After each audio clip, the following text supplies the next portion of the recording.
Brody Whitehair, number 4, senior. Devontae Johnson, number 8, senior. Chris Wilson, 21, senior, Red Cat Beauty. Caraboda, number 3, junior. Dominic Fantasia, number 33, senior, owner of El Paso. Rudy Corella, 6, sophomore. Cam Dinger, number 10, senior. Go Bears. Rock Martin, number 5, senior. Avon Jones, number 11, senior. Logan Canfield, number 2, senior. Trey Cumberledge, 81, senior. Jeffrey Calgary, number 80, senior. Trevor Bigelow, number 55, senior. Caleb Arbogast, 50, senior. Go Bears. Tristan Ramsey, 74, junior. Deshaun Floyd, number 75, junior.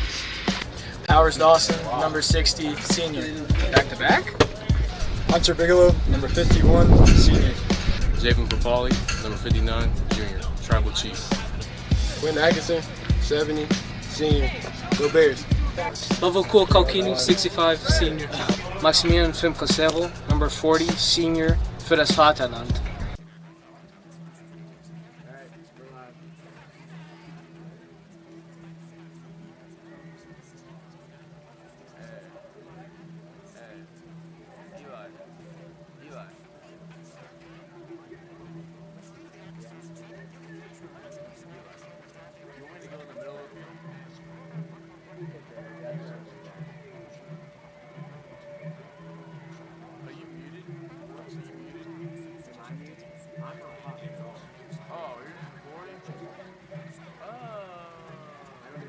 So we can talk the entire time.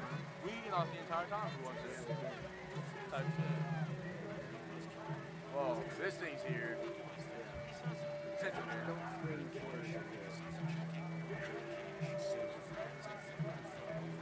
Hey, it's a Buckhannon pinch.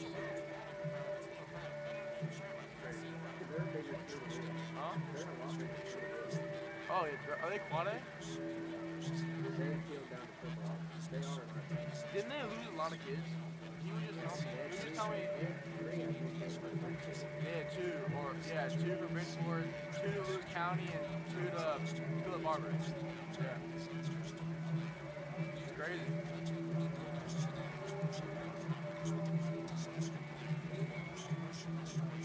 Couldn't be me.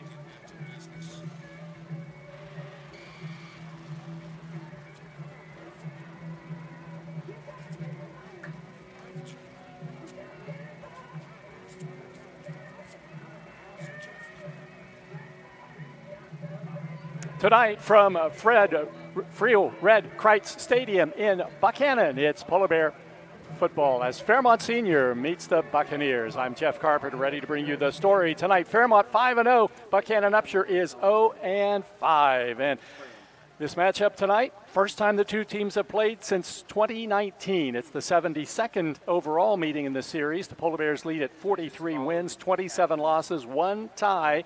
And the last time Buckhannon-Upshur beat Fairmont, it was in 2005. It was a 27-24 win for the Buccaneers.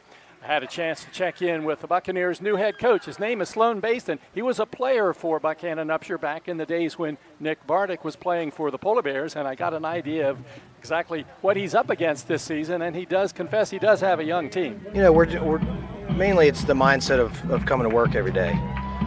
We know our limitations with our younger team, but we're putting a little more on our seniors to be those leaders. And you know, we've had a rough go of it to start off 0-5. We're struggling, but we're still coming to work every day. We got to put the work in to see that success later down the road. When you take a look at your record and then you take a look at your schedule, you've had a really tough first 5 games. Yeah, to say the least. You know, and you know our rivals. You know, we had Philip Barber and Elkins there, and those are games that you know they're fun every year, and they're on the upswing of their program, and we were excited for those games. Outcome's not what we wanted. I thought we were a little more competitive in those games, and you know we shot ourselves in the foot, which is a sign of a young team. And then you know playing Bridgeport, Morgantown, Fairmont, you know it's a tough task to say the least. Tell me a little bit about your quarterback, Dawson Tenney. What will we see from him tonight?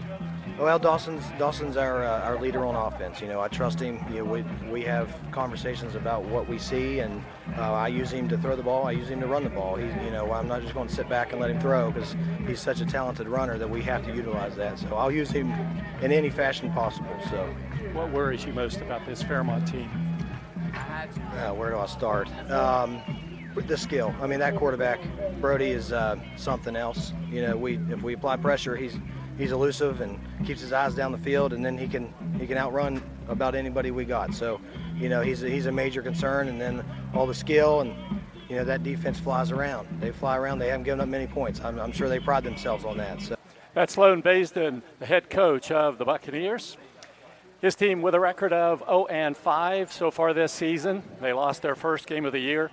They played that one at Bridgeport, lost it 70-0, then played at home against Philip Barber and lost that game by a score of 32-0. Then it was a shutout at the hands of University. That game, they lost to the Hawks by a 49-0 score. Following that, it was a matchup with Elkins. That's a big rivalry for this team. And the Tigers won that one. It was another shutout. It was a 35-0 win for Elkins. And then the last time out, it was a game with Morgantown, and Mohegans beat them by a score of 49-6. It's been a rough start for Buckhannon-Upshur. For the Polar Bears, just the opposite. Two keys to Polar Bear games this season has been Damani Johnson and Chris Wilson. Those two have had quite a season. I had a chance to check in with them before the game. Asked Damani, first of all, just for his recap of the first half of the season so far. The team's played pretty good. We worked all summer together and worked hard, and I think that leads up into the field, and it shows off in game. Hey, Chris, your second full year of playing football. Tell me how much more comfortable you are this season. Just a lot more comfortable. You know, we put work in practice, and, you know, even my first year learning behind doing hours and Monty, definitely, like, you know, more mature and see more things on the field for sure. Tell me about this guy, this number 8 over here beside you, and what kind of a runner you see when you see him with the football. He's a dog. He can do it all, you know, play every position on the field, and definitely pushes me and motivates me to be a better running back. Now I'll give you the chance to tell me about Chris, Damani. Tell me what he adds to the team. He adds heart. He adds skill. You know, anything that you need from him, he could do it. And he likes to show up and compete every day. Damani Johnson and Chris Wilson, key members of this Polar Bear team on both sides of the football. But they're quite the duo in the backfield for Fairmont Senior, the two leading rushers for the Polar Bears this season. Wilson averages 66 yards a game and Johnson 52. Buckhannon-Upshur is going to kick off to start this game. Our broadcast spot high above field level, right at about the 50-yard line. The Buccaneers in the royal blue, pants, jerseys, and white helmets. The Polar Bears in the royal blue pants, white jerseys, and blue numbers. These teams share the same colors, blue and white, so when you look into the stands, you can't tell which fans are from which school. Going back deep for the Polar Bears, on the far side will be Rudy Carrillo. On the near side, Dom Fantasia. And it'll be Wyatt Mason kicking off. For the Buccaneers, game time, 15 minutes late, a lot of traffic. Kept the Polar Bear bus from getting here on time. And here is the opening kick. And it is a short kick. Bobbled by Fantasia, picks it up at the 22. Goes up the center of the field to the 25, the 30, and over the 30 to about the 33-yard line. And that's where the Polar Bears will start. First down and 10. Tackle on the play was made by the Buccaneers, Taylor Alacaris. So Fairmont with the football. They've actually moved it up to about the 34 now. Polar Bears send two wideouts to the left. Canfield and Cumberledge. I thought they were going. That's why. First down. 10 yards to go for the Polar Bears now. Damani Johnson in the backfield behind quarterback Whitehair. who's in the pistol formation now, and he's back to pass, looking short pass, caught by Canfield at the 42, upended there and goes down at about the 43-yard line. Logan Canfield catches the first pass of the game, and the Polar Bears get a nice gain on first down. It'll be 9 yards, second down and 1. Fairmont quickly to the line of scrimmage now on a second down and 1, moving from right to left from the 44. Actually, just shy of the 44. They need that to get the first down. So about half a yard to go in this situation. 3 receivers to the right side. And here's Johnson again. Big hole off the right. Gets it out over the 45, the 50. Tripped up and goes down inside the 50 at about the 47-yard line in Polar Bear territory. Now they set it down at the 48. So it'll be a gain of 8 yards on the play and a Fairmont senior first down. So from the 48, pass goes to the far side, caught at the 50-yard line, taken inside the 45, down to about the 40-yard line.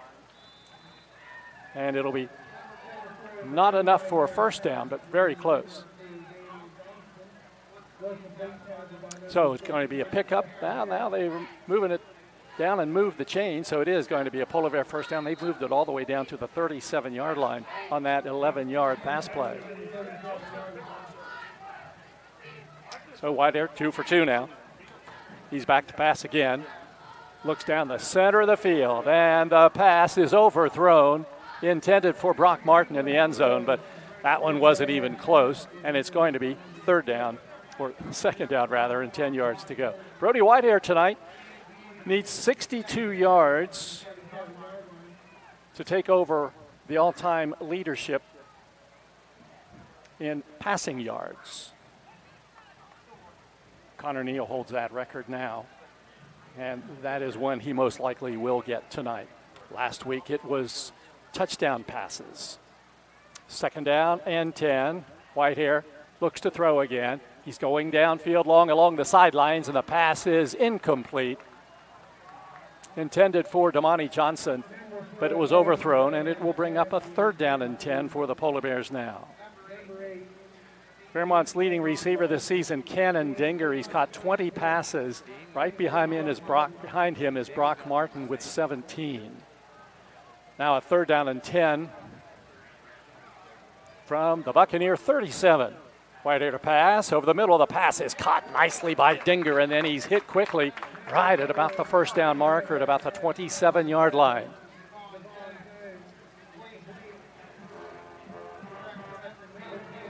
Looking to the far side, and they're going to call it a fourth down, a 9-yard pass play to Cannon Dinger. Fourth down. Yard to go for the Polar Bears. And there's Damani Johnson off the right side. Gets the first down and more inside the 20. He's down to the 15 and tripped up there. Tackle on the play was made by the Buccaneers, Cooper and Tellini. And it's a Fairmont first down, football marked down at about the 15-yard line.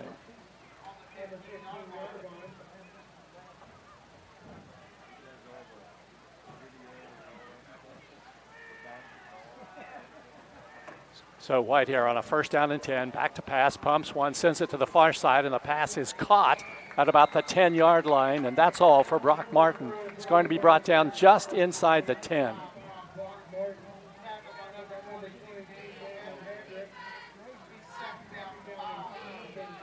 Five-yard gain.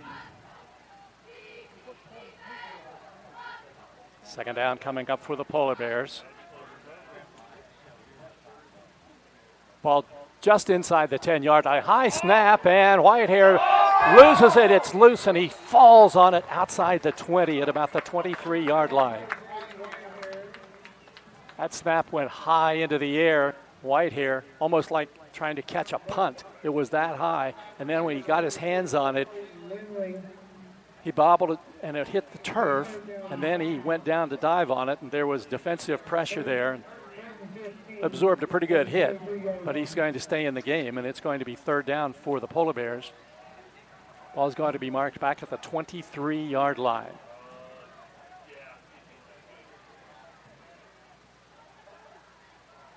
Whitehair back to pass. looks short for Canfield. He catches it at the 18, then breaks free, gets down to the 16-yard line, and then stretches forward down to about the 16. So it's going to bring up a 4th down and about 11 for the Polar Bears.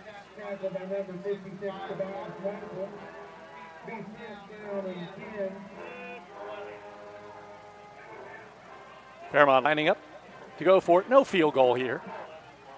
And they send 3 receivers to the right, 2 to the left. 4th down for the Polar Bears. 10 yards to go.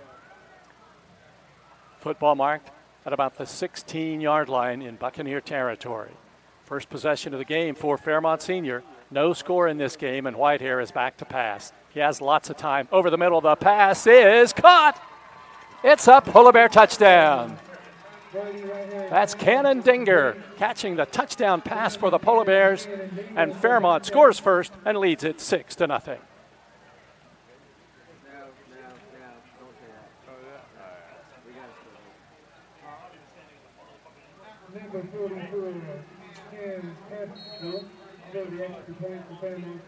Cam Peschel ready to kick the extra point for the Polar Bears. On the season, he's 34 for 34. Ball down, kick is up, and the kick is good. And there's timeout on the field. 7:28 to go in the first quarter from Buckhannon. The score, Fairmont Senior 7, the Buccaneers nothing. On 93.1 WFGM. Hi, my name's Zach Frazier, and I'm from Fairmont, West Virginia. And when I'm back at home in Fairmont, you'll find me at my local Parmar store. We had that Golden Boot pride at Parmar. There are literally hundreds of Parmar stores in West Virginia, Kentucky, Ohio, and Pennsylvania, and even more on the way. Download the Parmar app to save even more. And whether it's food, gas, groceries, or whatever, we have you covered at Parmar. West Virginia proud and ready to serve you. If there's not a Parmar store near you now, there will be soon.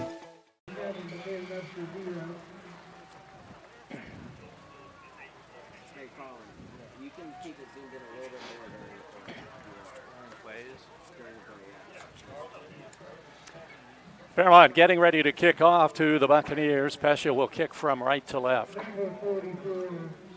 Back deep for Buckhannon-Upshur. 2 of their running backs, we have a penalty on the extra point.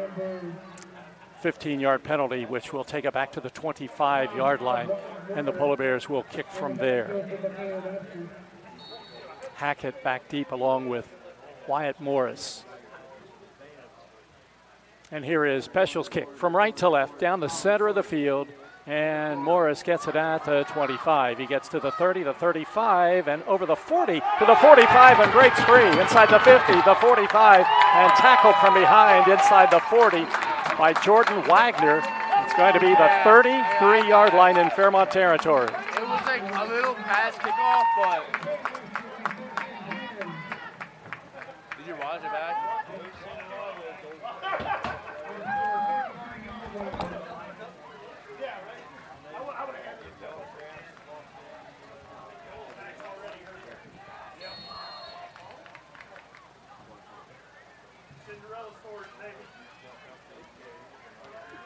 First down and 10 now for the Buccaneers. Their quarterback is Dawson Tenney, one of their best athletes. He hands the ball up the middle, and it's taken down to about the 31-yard line. Wyatt Morris on the carry, Logan Canfield on the tackle. It'll be a gain of 2 yards on the play.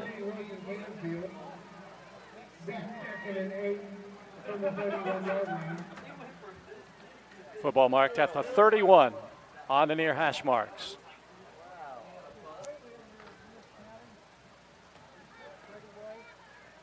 Polar Bear front line, same as usual. Bigelow, Arbogast, and Cowger. 2nd and 8 play. Quarterback wants to throw to the far side. The pass is overthrown, incomplete. That was intended for Cooper and Talili, but it's easy to overthrow him. He's only about 5 feet tall. 3rd down and 8 coming up for the Buccaneers now. Football at the Fairmont 31. You need to take it to the 23 for a first down. And, of course, the Buccaneers are in 4-down territory here. Their first touchdown of the season came in last week's game against Morgantown. Their quarterback is in the shotgun formation, and there are flags at the line of scrimmage. False start penalty coming up against Buckhannon-Upshur.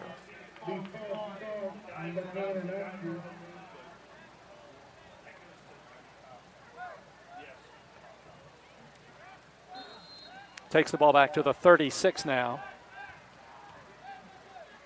where it will be 3rd down.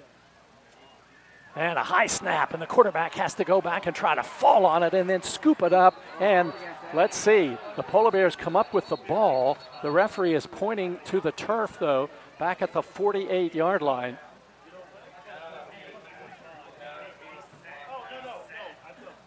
So the question was, did he fumble it and the Polar Bears recover it? And they did.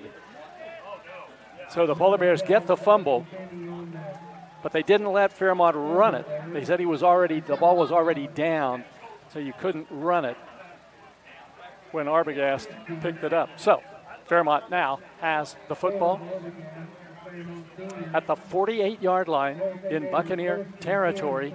6:31 to go in the first quarter. Polar Bears have a 7-0 lead. But that's the kind of mistake that's so costly for the Buccaneers, because they were in Fairmont territory but couldn't take advantage.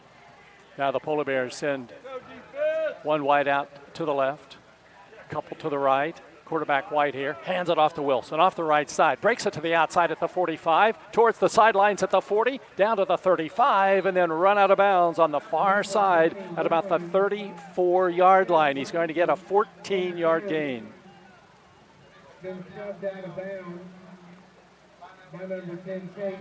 So another Fairmont senior first down. And the Polar Bears have it at the Buccaneer 34. First down 10 from there. Wilson, the running back, behind quarterback Whitehair. Dinger and Martin are wide to the right side. Cowger comes from his tight end position. Now lines up back in close. And coming in motion from right to left, Brock Martin. There's a little shovel pass to him. Juggles it, gets it back at the 35, takes it down to the 30, now gives ground back to the 30, down the sidelines at the 20, the 15, the 10, the 5, dives towards the end zone, and he's going to be marked out of bounds at about the 2-yard line. A 32-yard pass from Whitehair to Martin. And that pass play gives Brody Whitehair the all-time record for passing yards by a Polar Bear quarterback. Now Fairmont looks at a first down and goal from the 2-yard line. Whitehair has Chris Wilson behind him. Tristan Ramsey, the center. Whitehair back to pass. Quick pass down into the end zone, and the pass is caught. It's a Polar Bear touchdown. So Jeff Cowger catches the TD pass from Whitehair, and the Polar Bears score quickly and now lead it 13-0.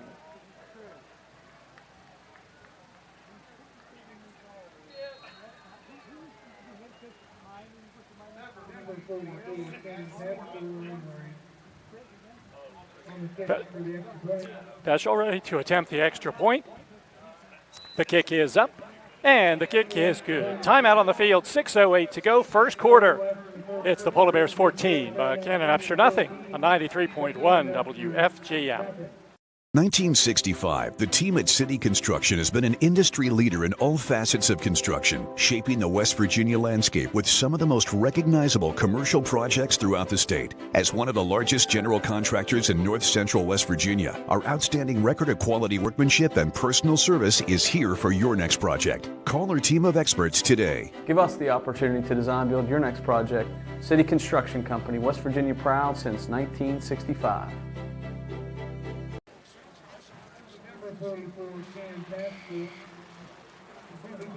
Number 10, State Catholic, number 25, Rob Rose for Buckhannon-Upshur.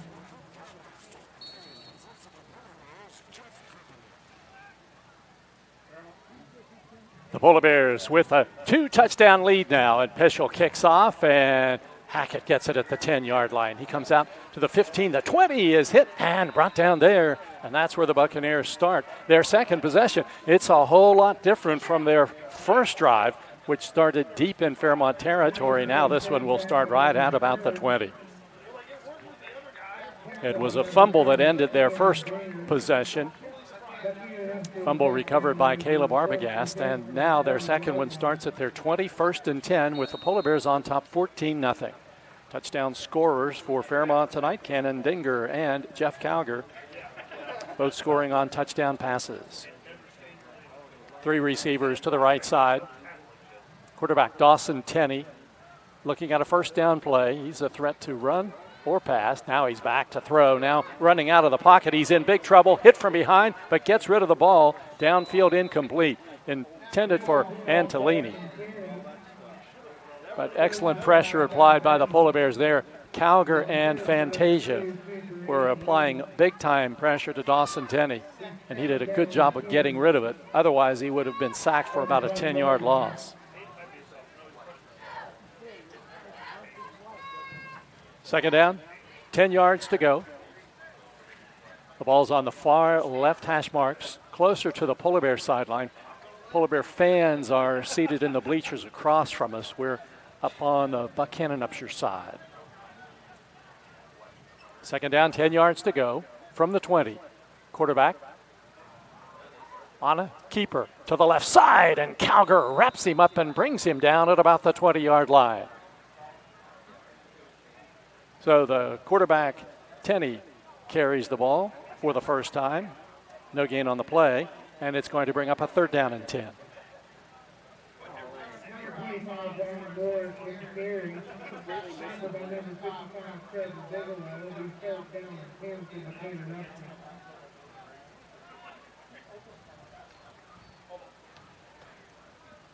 Third down play coming up, 3rd and 10. Three wideouts to the right side.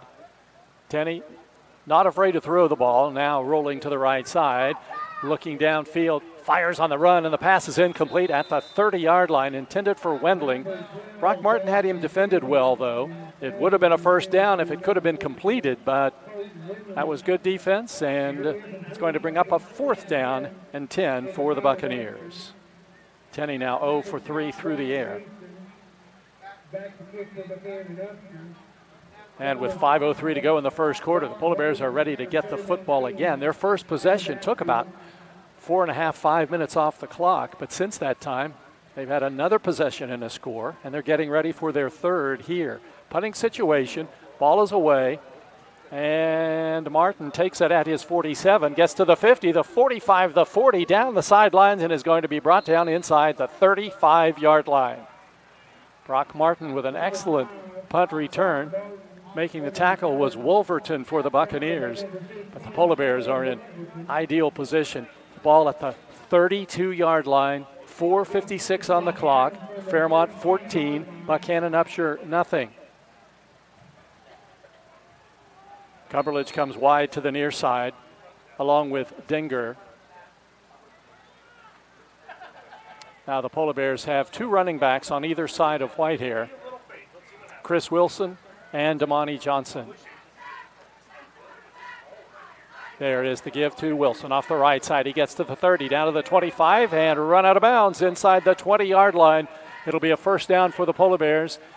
Aiden Squires in on the stop for Buckhannon-Upshur.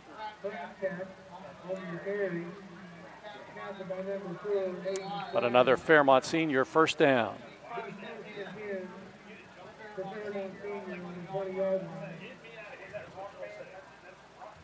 First down 10 Polar Bears.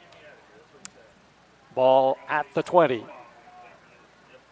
Whitehair looks to pass. Now he's hit from behind. The ball pops loose, and the Polar Bears fall on it. Chris Wilson has it back at about the 33-yard line. Whitehair was getting backside pressure. He didn't see it coming, and then as he was hit, the ball came free, and Chris Wilson alertly pounced on it, but it's back at the 33-yard line now. Fairmont has to get it down to about the 10 for a first down. So second down, about 23 yards to go for a first down. Fairmont team will be 2nd and 24 from the 33-yard line. White here, empty backfield, wants to pass, runs out of the pocket, flags are down, sends a pass over the middle, and it is incomplete at the 15-yard line. Intended for Dinger, thrown behind him. Didn't really matter, though, because there was a penalty flag on the play, and you would guess holding, and that's what the call will be against Fairmont Senior.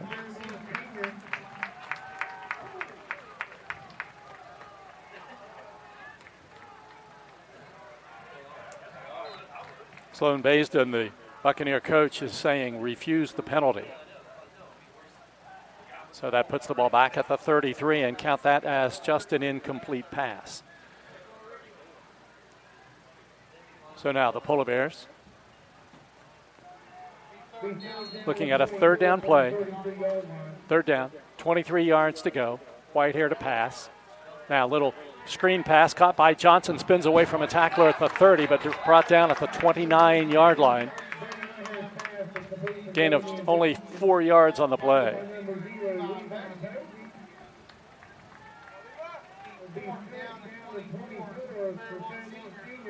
So 4th and long for the Polar Bears.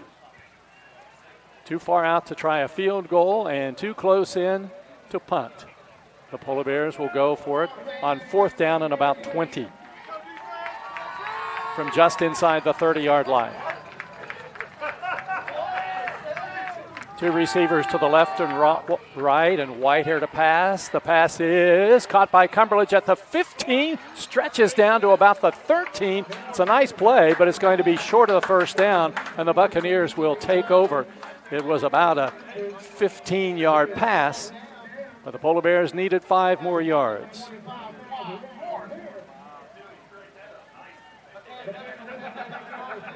So it'll be 1st and 10 for Buckhannon-Upshur with 2:56 to go in the first quarter. And the Polar Bears have a 14-0 lead. Football set down right at about the 15. And the Buccaneers now have their quarterback, Tenney, with Wyatt Morris to his right. The handoff goes to Morris, and Morris is hit, and he's going down immediately. Arbogast hit him first, and then Canfield was right there to help out. It'll be a loss back to about the 12-yard line, and it'll be a 3-yard loss on the play. So Wyatt Morris with just his second carry of the night. Now it makes it 2nd down for the Buccaneers. The ball's back at the 12. 2nd down and about 14 or 12 yards to go rather for the first down.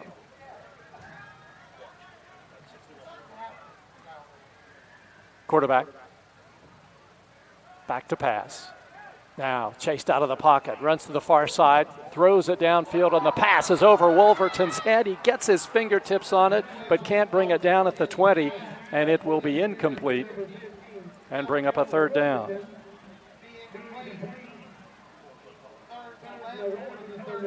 So 3rd down coming up for the Buccaneers.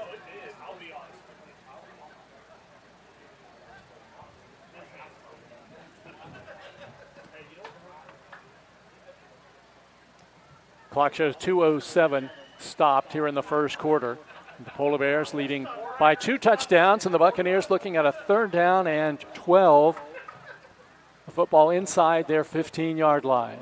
And the quarterback back to pass. He's getting big pressure from Arbogast and Bigelow, and he throws it away downfield, incomplete at about the 35-yard line.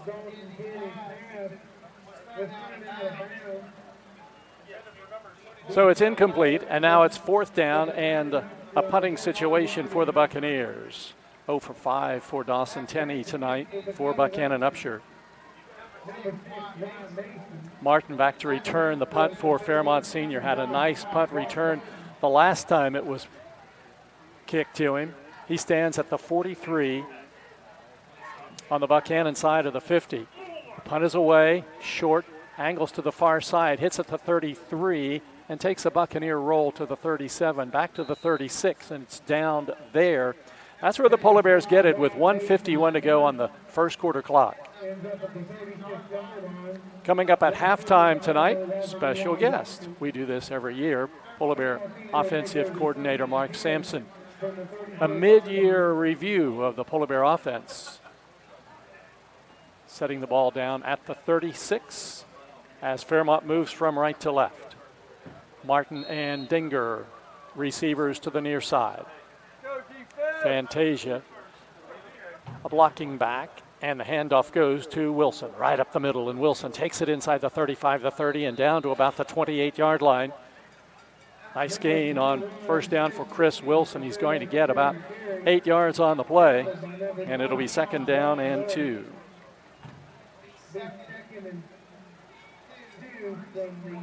34 yards rushing for Wilson tonight in 3 carries, and he gets another chance off the right side. Inside the 25, breaks free at the 20. He's at the 15, the 10, the 5. He's into the end zone. Hits up, Polar Bear touchdown. Chris Wilson takes it in from 28 yards out, and the Polar Bears lead it 20-0.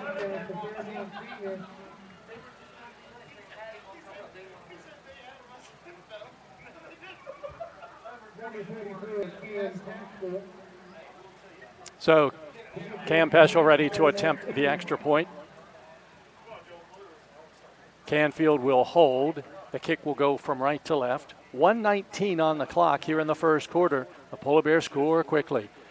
Ball down, kick up, and the kick is good. Timeout on the field, 1:19 to go. First quarter from Buckhannon. It's the Polar Bears 21, Buckhannon-Upshur nothing on 93.1 WFJM. Here at the Cracker Barrel, home-style food and great value go hand in hand, with favorites like slow-simmered chicken and dumplings starting at $7.99, or perfectly golden fluffy buttermilk pancakes with your own bottle of warm syrup. Come fill up on favorites without emptying your wallet. Cracker Barrel. Take care now.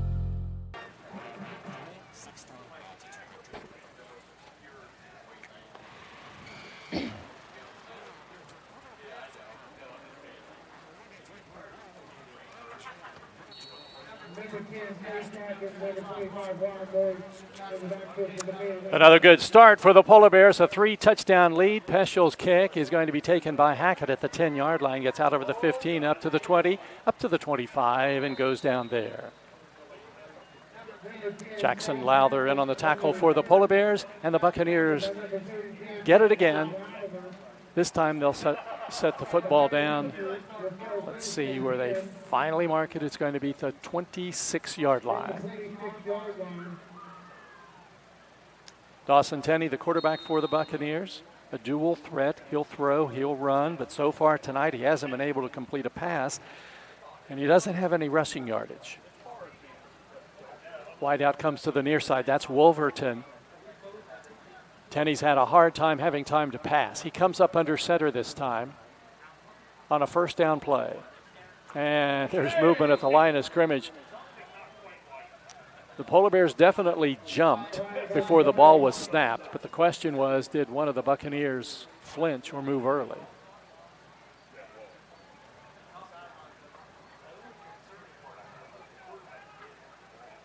Now there's a conference among the officials.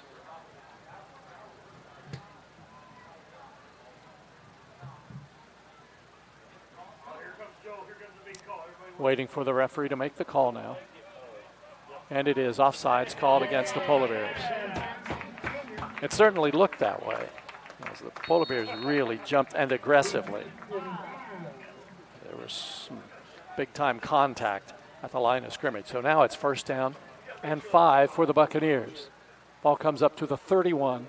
Tenney under center, hands the ball off to the near side, and there's no running room at all for Morris, as he's going to be nailed inside the 30 at about the 29-yard line. Canfield in on the tackle for the Polar Bears. So it's going to be a loss of 2 on that carry for Morris. A lot of minuses for the Buccaneers. Now it's second down and about 7 yards to go. 2nd and 7. Quarterback Tenney comes up under center.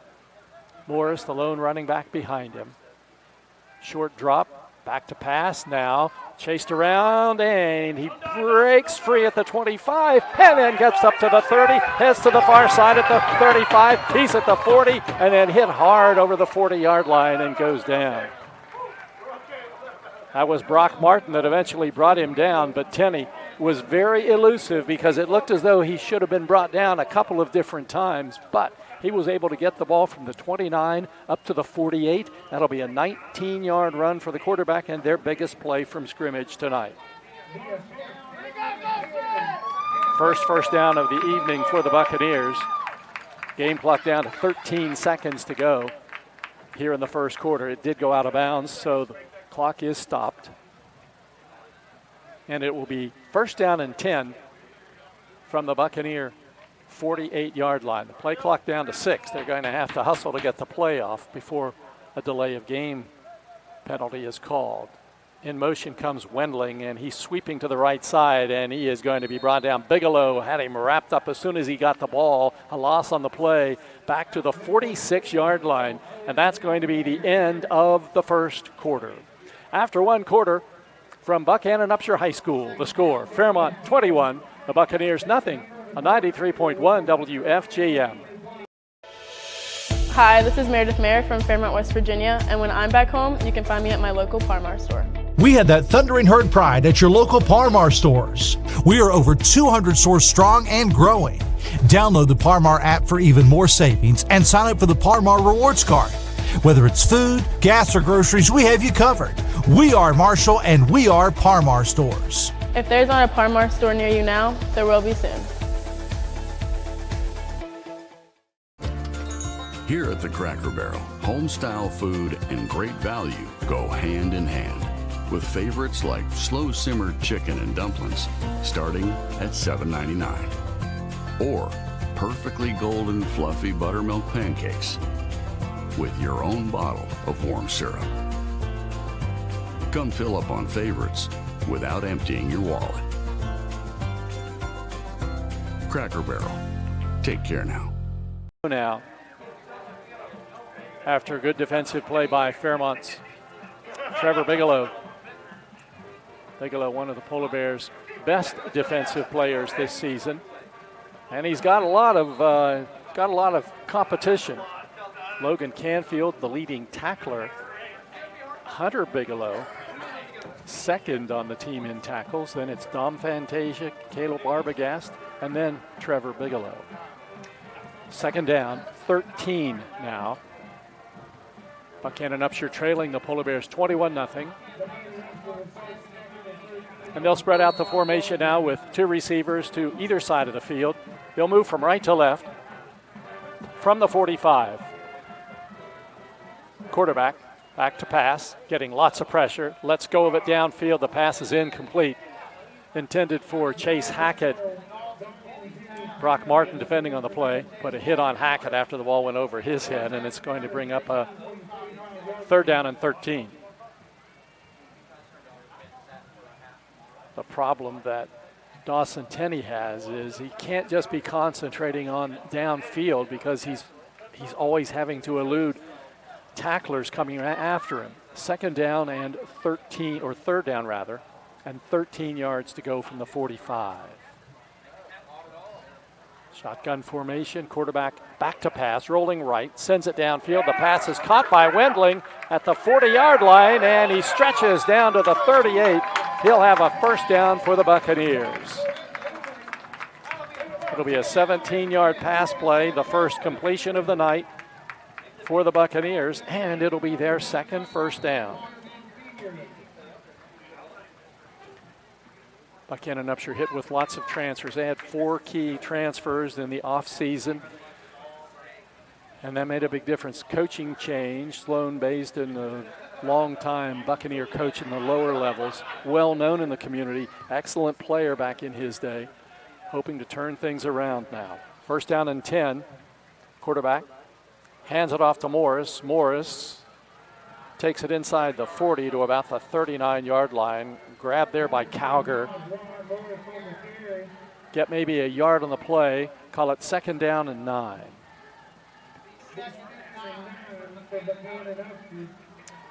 Next week for the Polar Bears, back home at East West Stadium, big matchup with Wheeling Park. That'll be a 7 o'clock start. Second down 9 from the 38 in Polar Bear territory. Dawson Tenney, the quarterback, has Morris to his right, back to pass, runs up in the pocket, hit from behind by Fantasia, and he goes down at about the 38-yard line. No gain on the play.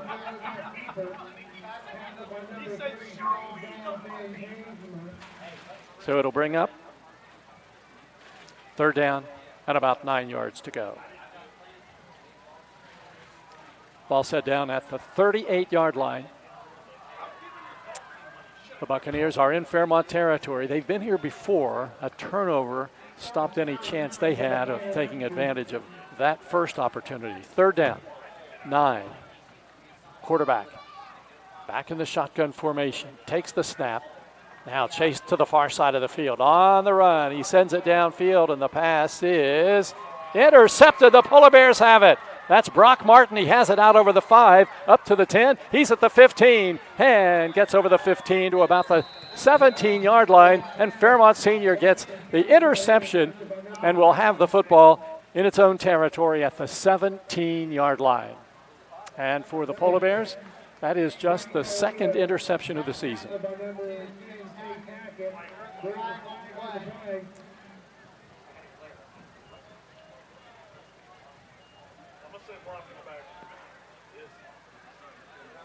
Penalty flag on the play.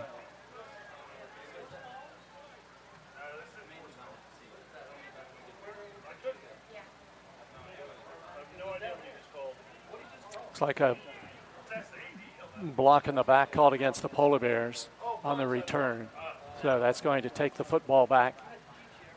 From the spot of the foul, Martin carried it all the way out.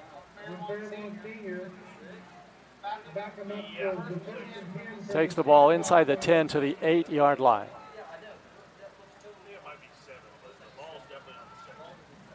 So it'll be first down and 10 for the Polar Bears at the 7-yard line. Long way to go, but the Polar Bears have possession. 9:49 on the clock here in the second quarter. Fairmont 21, Buckhannon-Upshur nothing. Tamani Johnson in the backfield for the Polar Bears now. He stands behind Whitehair, and he gets the handoff up the middle. Johnson to the outside at the 10, the 15, the 20, and is brought down over the 20 at about the 21-yard line. Tamani Johnson, it's a nice gain for the Polar Bears on first down. He's going to get about 14 yards on the play.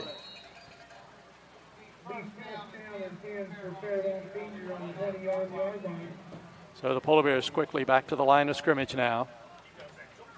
At the 21, Whitehair back to pass, is hit, and he's sacked hard, and his helmet comes flying off as the Buccaneers get the sack, and that's Hayden Tenney, 6'2" sophomore with a quarterback sack. And Whitehair heads to the sidelines after his helmet came off. He's got to come off the field for one play.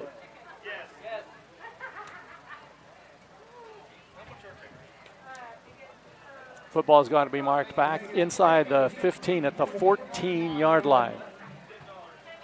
That's a 7-yard loss for Whitehair.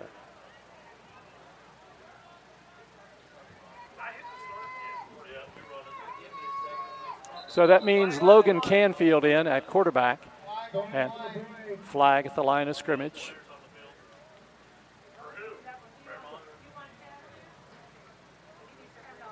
Jeff Calgar going off the field, nobody coming in, so evidently the Polar Bears had one too many.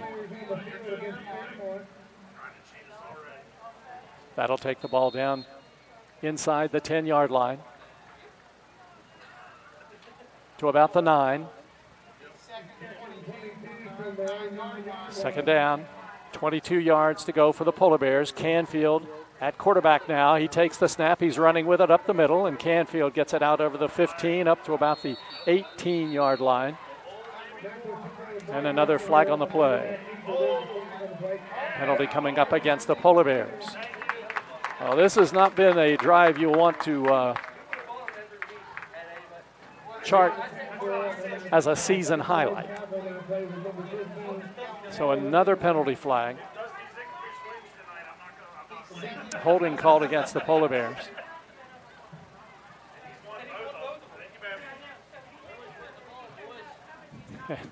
They set the ball down at about the 8-yard line. 8-yard penalty against the Polar Bears. So the ball down at about the 9-yard line. Second down, 26 yards to go for Fairmont. Whitehair back in the game, and he's back to throw. Hit as he delivers the pass, and a diving attempt to catch it. And is it real good? It is. Called an interception, and the Buccaneers have the ball at the 27-yard line. Flag on the play, though. Looks as if Whitehair was hit after he delivered the pass. Unsportsmanlike conduct penalty called against Buckhannon-Upshur. So, if it's a dead ball foul, the Buccaneers will have the football. They'll assess the penalty after the play, and that looks as if that's going to be the case. And the ball will come back to about the 41-yard line in Polar Bear territory, and that pass interception for Brody Whitehair. He hasn't done that too many times this season. That's just his second interception of the year.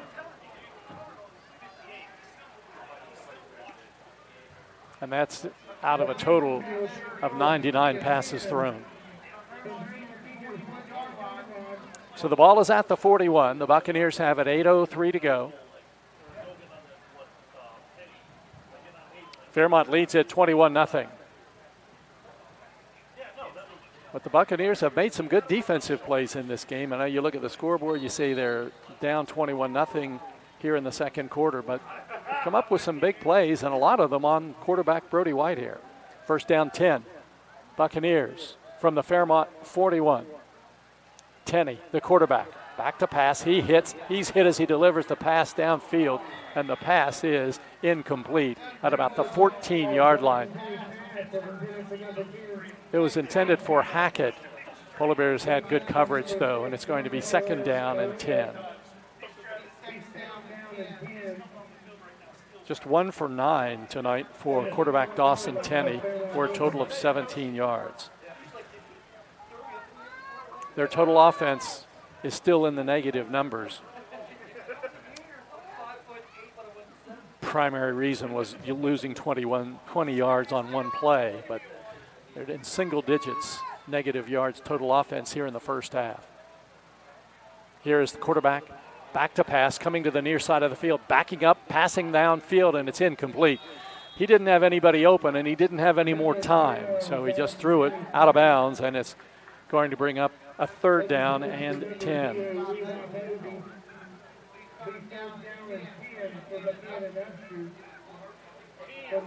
Football at the 41-yard line in Fairmont territory. Hunter Bigelow, Dom Fantasia, Taryn Boda, linebackers.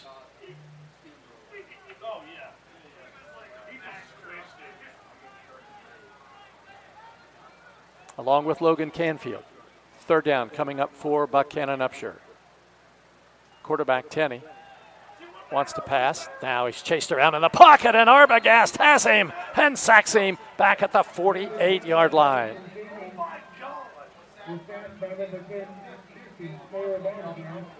So it'll be a 7-yard loss on the quarterback sack, and it'll be a punting situation for the Buccaneers. So Wyatt Mason will come on to punt. He stands at his 40-yard line. And Brock Martin to return for the Polar Bears stands up at about his 17. Snap, gets to the punter, and he just gets it away. And it's going to hit at the 30, takes a Polar Bear roll, comes back to about the 35-yard line, and the Polar Bears are going to get it at the 36 as the ball goes out of bounds. So not a very good punt when you take a look at the total distance. It'll be about 12 yards as the Polar Bears get it at the 36-yard line.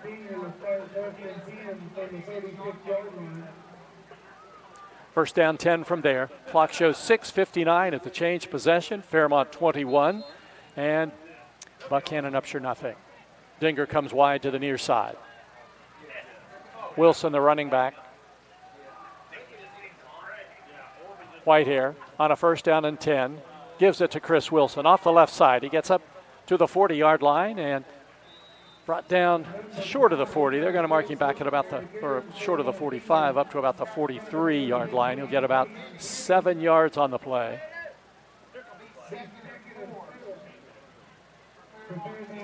So it'll be 2nd down and 3 after that 7-yard gain for Chris Wilson, who's run for 59 yards tonight. Whitehair, 2nd down play, gives it to Wilson again.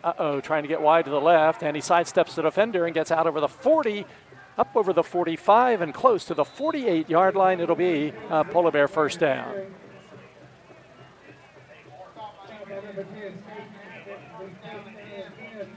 So the ball's up at the 49-yard line. 1st down and 10 for the Polar Bears from there.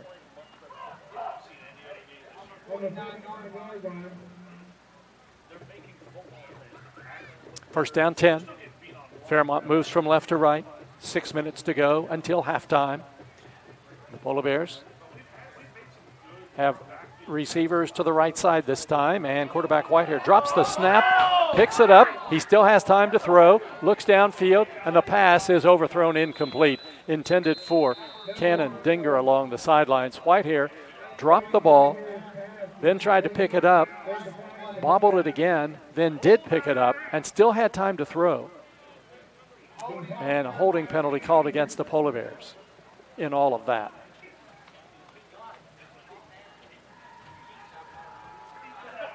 So that'll be a 10-yard penalty against the Polar Bears. And it'll take the football back to the 39-yard line, and it's going to be 1st down and 20. Do it all over again.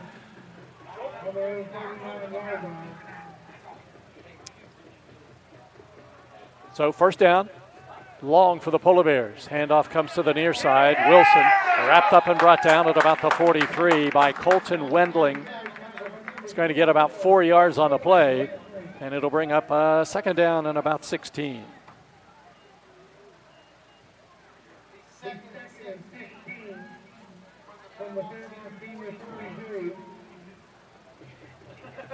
Wilson checks out of the lineup, and Damani Johnson comes in.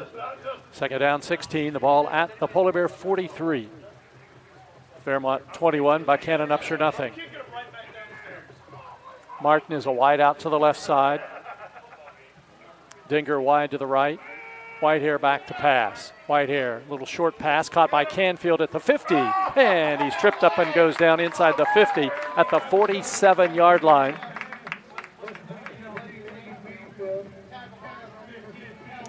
It'll be a 14-yard pass play and a Polar Bear 3rd down coming up now. 3rd down and about 6.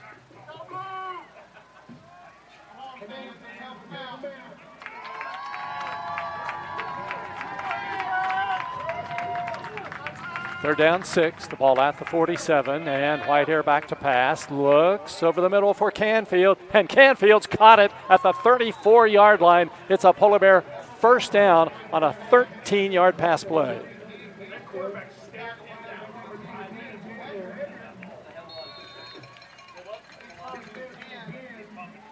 So the Polar Bears get a 1st down and keep the drive going now, leading 21-0, and now have the football at the 33 in Buckhannon-Upshur territory.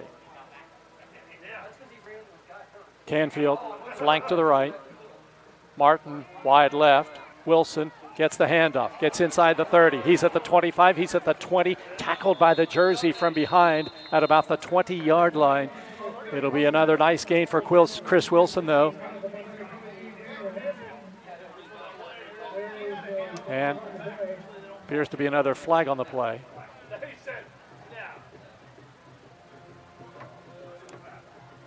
Personal foul called against Fairmont Senior.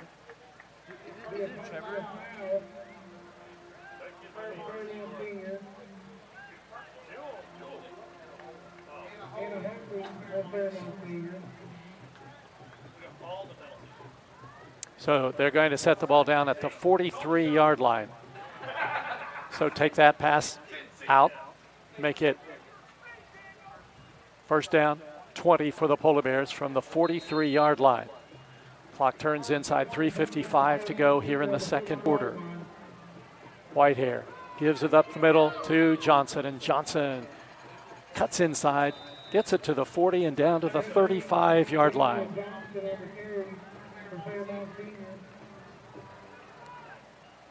Get about 8. Tawani Johnson now 47 rushing yards tonight. Second down and 12 for the Polar Bears. The ball at the 35 in Buccaneer territory. The Polar Bears move from left to right, looking at a 21-0 lead as we near the end of the first half. Whitehair back to pass, looks to the far side, and the pass is underthrown, incomplete, intended for Canfield, but it hit him on the hop.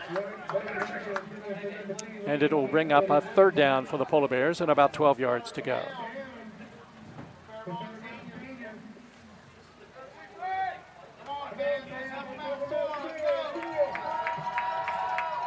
Dinger and Cumberledge are wideouts to the right side now. Third down, 12 for the Polar Bears from the 35 in Buccaneer territory. Whitehair back to pass.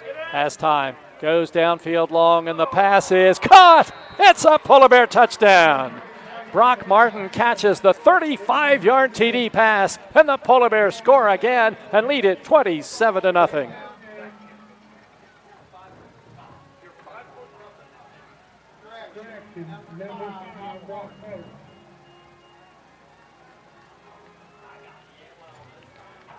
So the Polar Bears, battling the penalties on that last possession, overcome them and get it into the end zone on a 35-yard TD pass. And Peschel will attempt the extra point from left to right. Canfield holds. Kick is up. Kick is good. Timeout on the field. 3:07 to go until halftime. It's the Polar Bears 28, Buckhannon-Upshur nothing on 93.1 WFGM. Hi, my name's Zach Frazier, and I'm from Fairmont, West Virginia.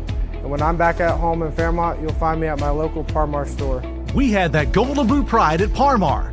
There are literally hundreds of Par-Mar stores in West Virginia, Kentucky, Ohio, and Pennsylvania, and even more on the way. Download the Par-Mar app to save even more. And whether it's food, gas, groceries, or whatever, we have you covered at Par-Mar. West Virginia proud and ready to serve you. If there's not a Par-Mar store near you now, there will be soon.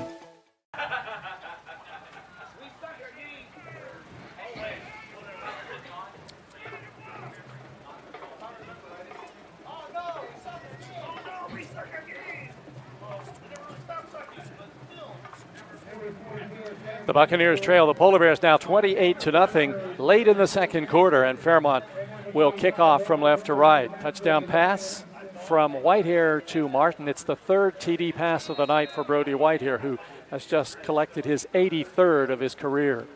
End over end kick, and it's going to hit at the 15, roll towards the end zone, stay in bounds, and it just goes across the goal line for a touchback. It looked as though it was angling for the sidelines, and as it was heading to the sidelines, it took a left turn and went right towards the goal line, and the Buccaneers were hoping it would have enough to get into the end zone, and it just did. So it'll be a touchback. The ball comes to the 20, and Buckhannon-Upshur has the football. You know, the Buccaneers are down 28-0, but I think they'll go into the locker room at halftime somewhat encouraged because they've had some decent plays in this game tonight. You know, you look at the score and you think, that doesn't look that impressive. And you look at the stats and it's not going to be that impressive, but they've made some nice defensive plays and they've come up with a couple big plays on offense. And when you're 0-5, you look for any of the little things, and they have some of those tonight. First down and 10 from the 20. Tenney passes to the far side, incomplete. Was intended for Antolini, but it bounced to him, and it'll bring up a second down and 10.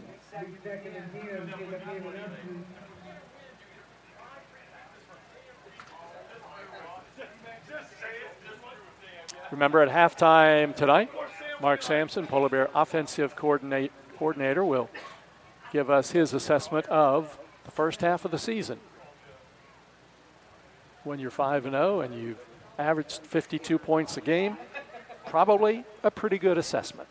Second and 10, Buccaneers. On the near hash marks, quarterback Dawson Tenney.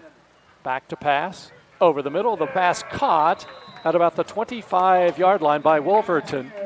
It'll be a gain of about 5 yards on the play. He had to dive to the turf to catch it, but he did, and it's a 5-yard play.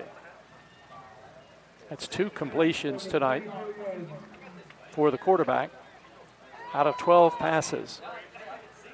Total of 22 yards, but so many times tonight he's just not had time to set up and throw. He's on the run pretty much as soon as he gets the snap, and he's getting ready to assess the receivers downfield. Now, timeout at the line of scrimmage called by the Buccaneers. Timeout, Buckhannon-Upshur, 2:16 to go, second quarter. Fairmont Senior 28, Buckhannon-Upshur nothing on 93.1 WFGM.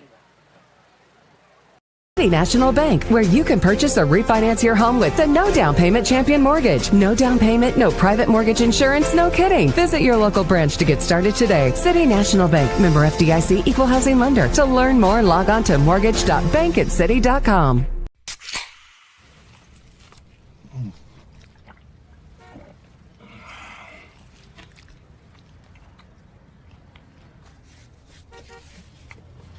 Sandwiches, better with Pepsi.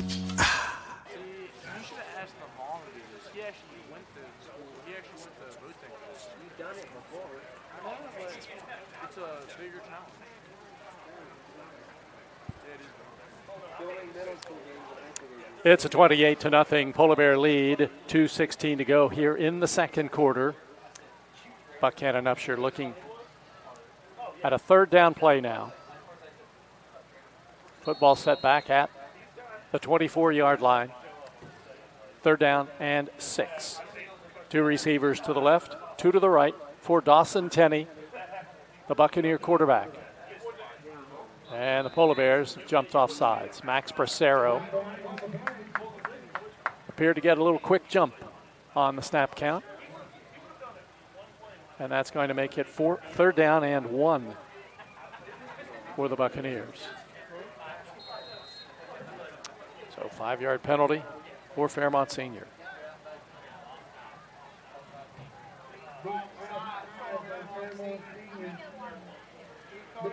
So third down and 1. See what the Buccaneers decide to do here. They've not had much success running, but they only have a yard to get. Quarterback wants to throw, sends it to the far side of the field, and the pass is incomplete.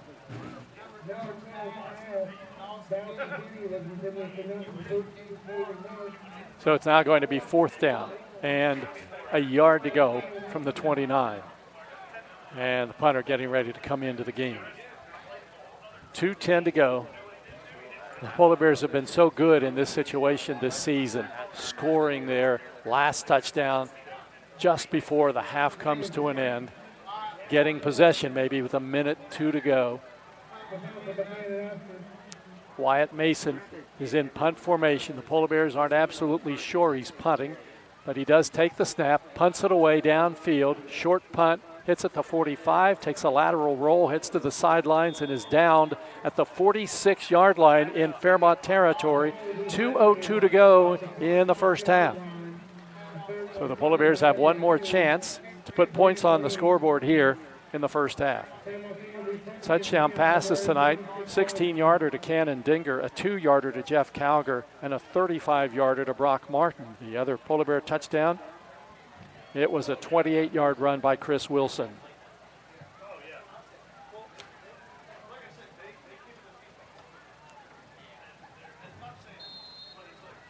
So the Polar Bears now with the football, and you know they'll try to put points on the board here. Fantasia in the backfield, along with quarterback Brody Whitehair. He's to the right of Whitehair, and along with Johnson. Whitehair back to pass to the far side. The pass is caught by Brock Martin at the 36. Cuts inside, takes it down to the 34-yard line, and it'll be a Polar Bear first down.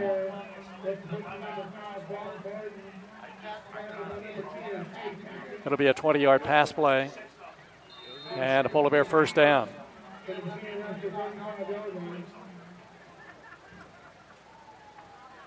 And here's Whitehair handing it off up the middle. And the ball is taken inside the 35 down to about the 32-yard line. So, short gain, and it's going to bring up a second down and about 7 after that 3-yard gain. Football set down at the 32-yard line.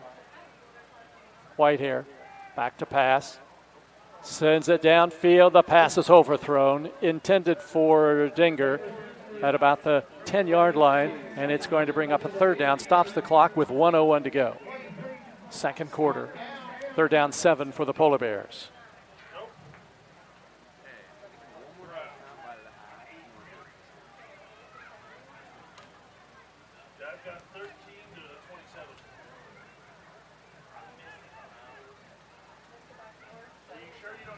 Martin goes wide to the left side.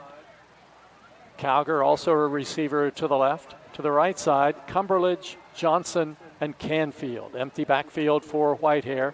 He's back to throw. Short pass. It's caught by Calger. He has it at the 25, dives down inside the 20 to about the 17-yard line, maybe the 16, but it is enough for a Polar Bear first down. It'll be a 16-yard pass play.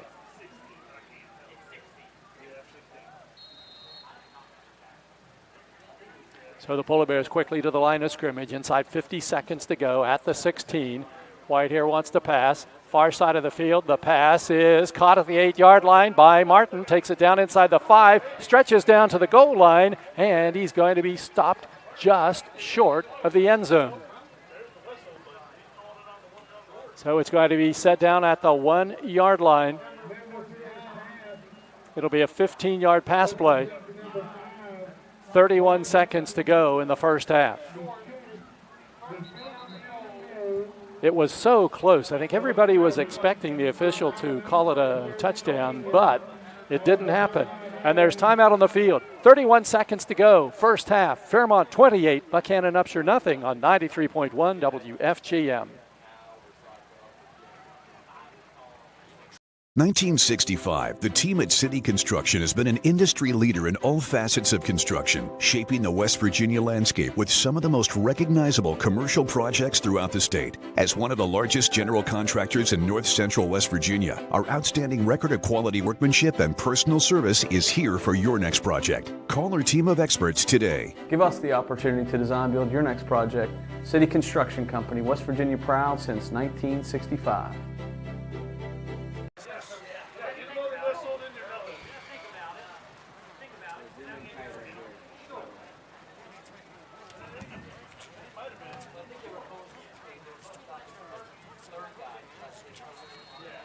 .31 seconds to go in the half. The Polar Bears first and goal at the 1-yard line. Whitehair gives it to Johnson. Johnson dives down to the goal line, and he is into the end zone. Hits up, Polar Bear touchdown. Damani Johnson takes it in from 1 yard out, and the Polar Bears score. Well, the one official on the near side had signaled touchdown, but apparently they're saying it's not.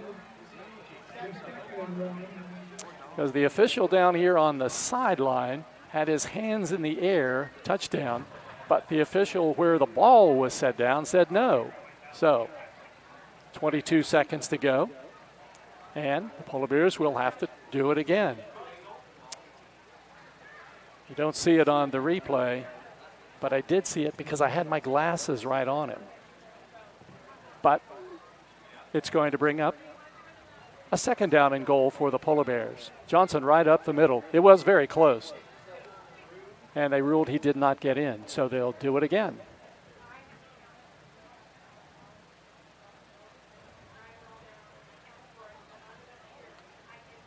So, second down, 1 yard to go, 22 seconds left.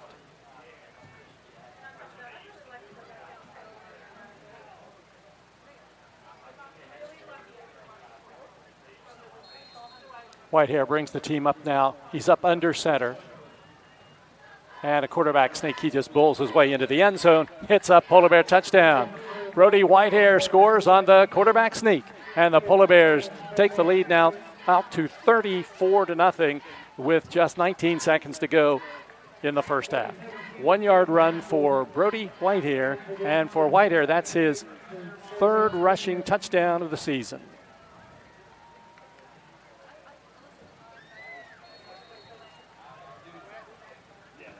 Extra point for Cam Peschel from left to right. The ball is down, the kick is up, and the kick is good. And there's timeout on the field with 18 seconds to go. The score, Fairmont Senior 35, Buckhannon-Upshur nothing on 93.1 WFGM. Here at the Cracker Barrel, home-style food and great value go hand in hand, with favorites like slow-simmered chicken and dumplings starting at $7.99. Or perfectly golden fluffy buttermilk pancakes with your own bottle of warm syrup. Come fill up on favorites without emptying your wallet. Cracker Barrel. Take care now.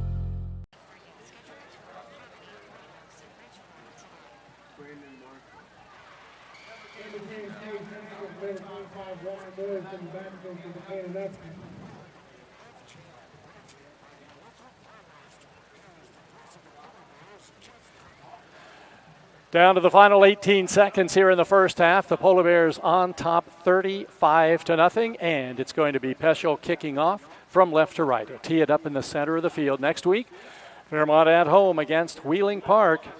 And for Buckhannon-Upshur, they will be playing against Lewis County, and that will be on the road at Minutemen Stadium. And there's the kickoff taken at the 8-yard line. Out over the 10, up to the 15, and over the 15 to the 20-yard line, and up to about the 23. And that's where Lewis County will go 1st down and 10 after the Hackett kickoff return.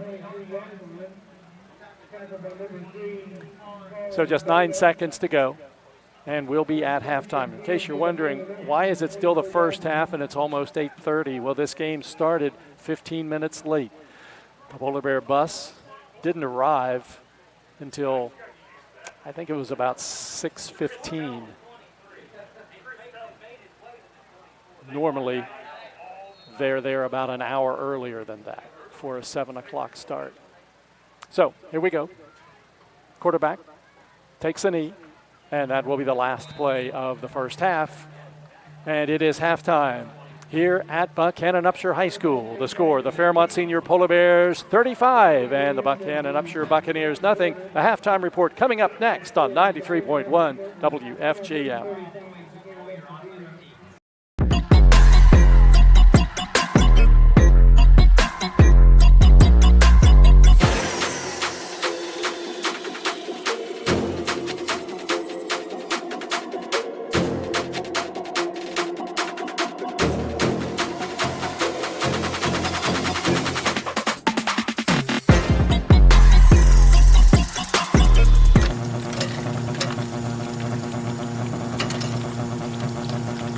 Since 1965, the team at City Construction has been an industry leader in all facets of construction, shaping the West Virginia landscape with some of the most recognizable commercial projects throughout the state. As one of the largest general contractors in north central West Virginia, our outstanding record of quality workmanship and personal service is here for your next project. Call our team of experts today. Give us the opportunity to design build your next project. City Construction Company, West Virginia proud since 1965. Here at the Cracker Barrel, home-style food and great value go hand in hand, with favorites like slow-simmered chicken and dumplings starting at $7.99. Or perfectly golden fluffy buttermilk pancakes with your own bottle of warm syrup. Come fill up on favorites without emptying your wallet. Cracker Barrel. Take care now. City National Bank, where you can purchase or refinance your home with the no down payment champion mortgage. No down payment, no private mortgage insurance, no kidding. Visit your local branch to get started today. City National Bank, member FDIC, equal housing lender. To learn more, log on to mortgage.bankancity.com.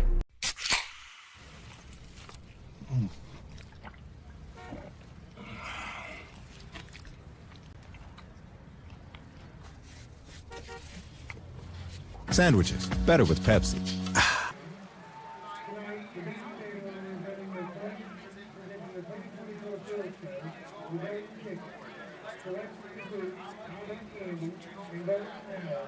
It's halftime at Buckhannon-Upshur High School, where the Polar Bears have a 35-0 lead over a Buccaneer team that has certainly struggled this season. No wins in their first 5 games, and they have certainly been outscored by big margins in every one of their games. In fact, they didn't score their first points until they played last week against Morgantown, and that was certainly after the game was decided. The Mohegans won it by a score of 49-6, and they haven't scored tonight, although they have taken the ball into Polar Bear territory a couple of times, but they haven't been able to get it across the goal line. But they've come up with some big plays on both sides of the ball. And when I talked with Sloan Basden, who's their coach, before the game, of course he knew this was a big mountain to climb in this game tonight. He's already faced Bridgeport, and he's already faced Morgantown, and he's already faced University, and of course Elkins has having a good season, and Philip Barber's been pretty good. Certainly they were last season, so his schedule's been tough. This will be the end of the toughness of the schedule, though, because after tonight, the Buccaneers play at Lewis County, they then play Oak Hill, then Grafton, then at Preston. So the schedule will certainly lighten up for the Buccaneers then. But he was talking about what they were looking to do here, and he knew coming in that this was going to be quite a task in front of him because of the fact that they haven't had a lot of success the last few years anyway, but then they had some kids transfer that they certainly were counting on to play, 4 in total, transferred out before the start of the season, and that's made them rely very heavily on some younger players. It's not uncommon to look in their starting lineup and see a number of sophomores. In fact, when I'm looking at their defense right now in front of me, I see 2 sophomores on the defensive line. I see 2 sophomore linebackers, a sophomore corner, and a sophomore safety. So that's the kind of thing that if you're going to have a bad year, you want to have a bad year with sophomores and not upperclassmen, and that's what's going on this season with this Buccaneer team. You take a look at them offensively, kind of the same thing. They've got 1, 2, 3, 4, 5 players along the front line. If you include the receiver, they're sophomores. Starting quarterback is a junior. So there is lots of hope for this Buccaneer team if they can stay together, because they have shown the ability to do some things tonight. They haven't been just totally devastated by the Polar Bears, even though you look at the score and you think, oh, 35-0, ugly game. Well, in some ways it has been, but if you're looking at the bright side of things for the Buccaneers, they've certainly had some things tonight that have gone their way. One of the things that hasn't gone the way of the Polar Bears have been the penalty flags. They've just been hit with them time and time again. They will sometimes extend drives in the wrong direction. You get a big play, you come back, you run another big play, and then you have to come back and run another one. So those plays don't necessarily count. But Fairmont has run a lot of plays, and probably 5 or 6 of them have been called back in this game tonight. Polar Bears, though, holding on to that big lead. We mentioned next week, Wheeling Park tonight is playing Morgantown. That game is tied in the third quarter, the Patriots and the Mohegans, and the Patriots are the Polar Bears' opponent up next. And you go one step further, Wheeling Park played University just before the Polar Bears played University, and the Patriots beat the Hawks 36-22. The Polar Bears won their game against University last week in a big way. So, Fairmont Senior, Wheeling Park, next week, East-West Stadium, 7 o'clock kickoff. We invite you to come on out, watch the Polar Bears live, because this football season is winding down.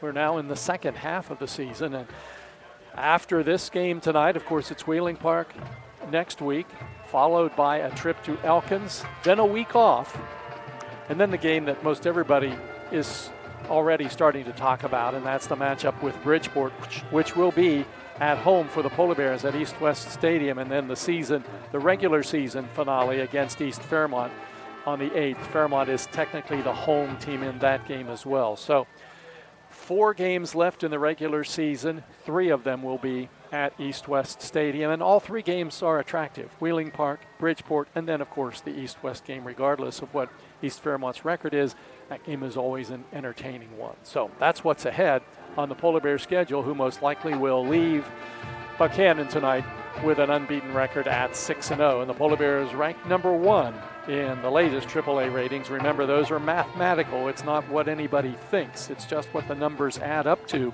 And after the win last week, the Polar Bears moved ahead of Bridgeport to the number 1 spot. But in football, once you get the top 16 for the playoffs, it really doesn't matter where you finish, because you got to prove yourself and win in the postseason. When we come back, it'll be time to check in with Polar Bear offensive coordinator Mark Sampson, his assessment of the first half of the season, as we're beginning the second half tonight on the road against the Buccaneers. The score at the half, Fairmont Senior 35, Buckhannon-Upshur nothing, here on 93.1 WFGM.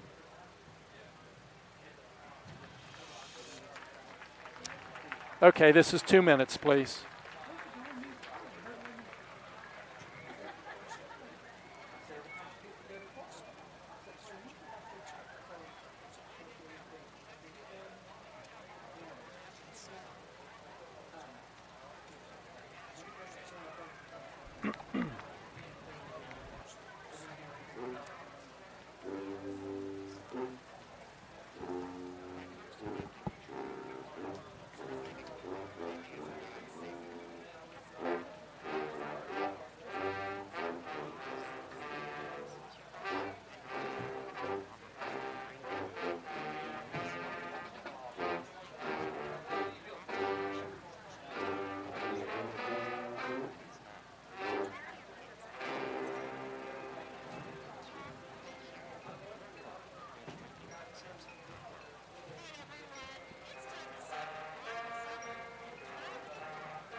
It's halftime at Buccaneer Stadium in Buckhannon. My halftime guest is Polar Bear coach Mark Sampson. Mark, you've been involved with the offense, running this offense for the past several years, and this year you've got quite a group. How would you describe this group of offensive players compared with the past few years? It's a very talented group. It's deeper than what we're used to, and it's more diverse than what we're used to. So before, we'd kind of have our 5 to 6 skilled players that would, rotate in and out. But it would be the same 5 or 6 whether we were in a 2-back set or an empty set with no backs. If we wanted a tight end, we'd just move one of the receivers down tight. This year we're able to really personnel the packages with body types that fit those positions, and that's been a big advantage for us. And I would guess one of the disadvantages of that is you've got a lot of guys who you want to get on the field, and being able to maneuver that, I guess sometimes would be a little difficult. Yep. Luckily, it's a really unselfish group. We have been really balanced both in run pass and in who's getting the ball, whether it's a carry or a reception. But we're not focused on that. We're focused on calling the right play based on what the defense is doing to us. When you watch a game, post-game, you go back and look at it, you take a look at the stats. What are the kinds of things you're looking for in order to get better? The biggest thing is we want to be efficient. So we want a 4-yard gain, whether it's run or pass. So after last week, we were up to 76% of our plays were efficient, so 4 yards or more. We'd love to be around 80, but we've had a pretty good year so far. When you take a look at game planning, when you're going up against teams that haven't had much luck, is it different than going up against teams that you're a little bit concerned about?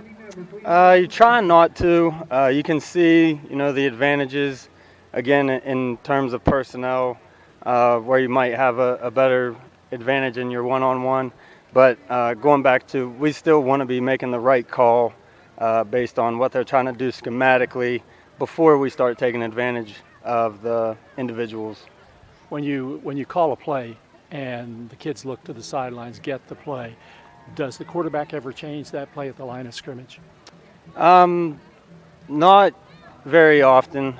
He does have the freedom to check into something.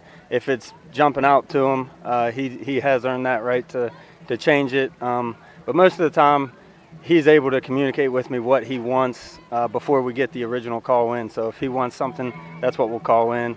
If we do call something else in, but again, when he looks, if it's just glaring at him that he wants to take that, then he has the freedom to do that. Give me an example of something that would be glaring. So if they give him a one-on-one press man on a single receiver, or even if he's playing off but it's still a one-on-one situation, we're really comfortable there. Anytime we go empty or 4 receivers out, if it's a really light box, like 5 or less in the run game box, we want to be taking advantage of that and getting into a run call, and he does a really good job of that. The other thing would be if they try to overload a side. So the box might be light or even, what we would consider even, but he can take advantage of the angles then, or where there's more space. Seems as though in the past, several times into the season, you would be making changes along the offensive line. A particular spot might be in your mind maybe not as strong as you'd like it to be, so you pull somebody else in there. You haven't made any changes all season long. Why is that? Well, we made some changes throughout the off season. We think we landed on a pretty good spot, and they've proven that they're in the right spots up to this point, and they're really gelling together up front, especially the offensive line.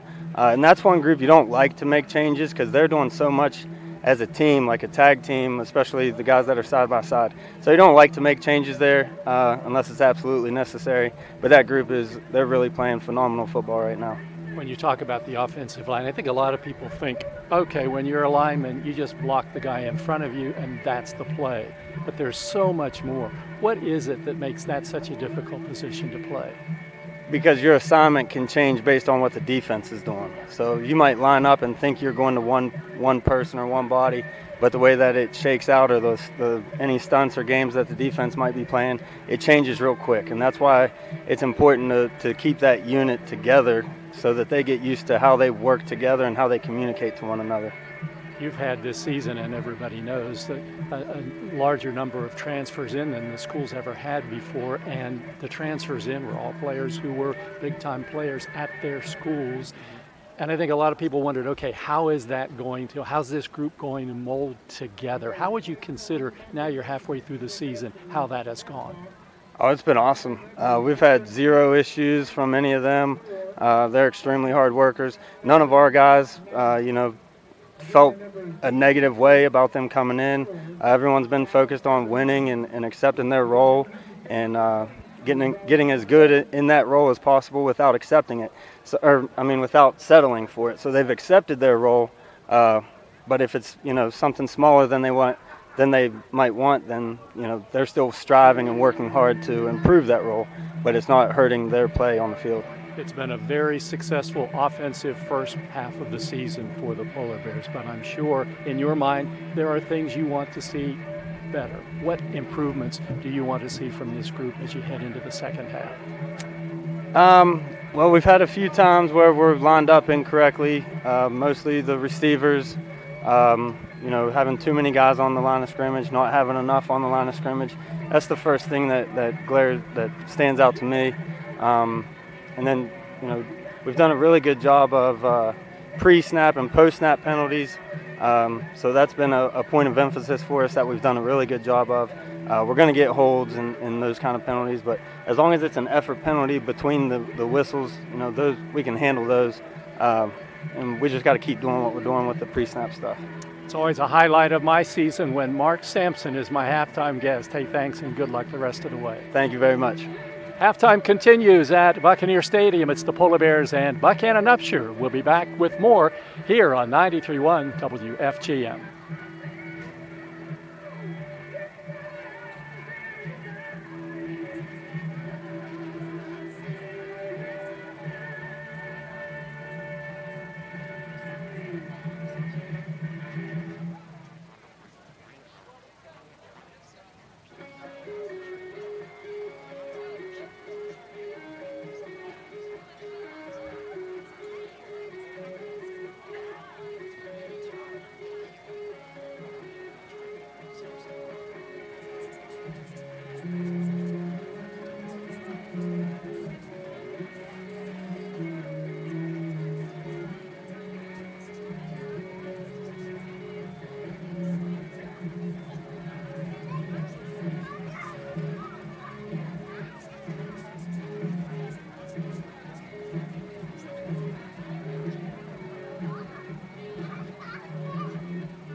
It's halftime here in Buckhannon, and the Polar Bears have the halftime lead. It's 35-0.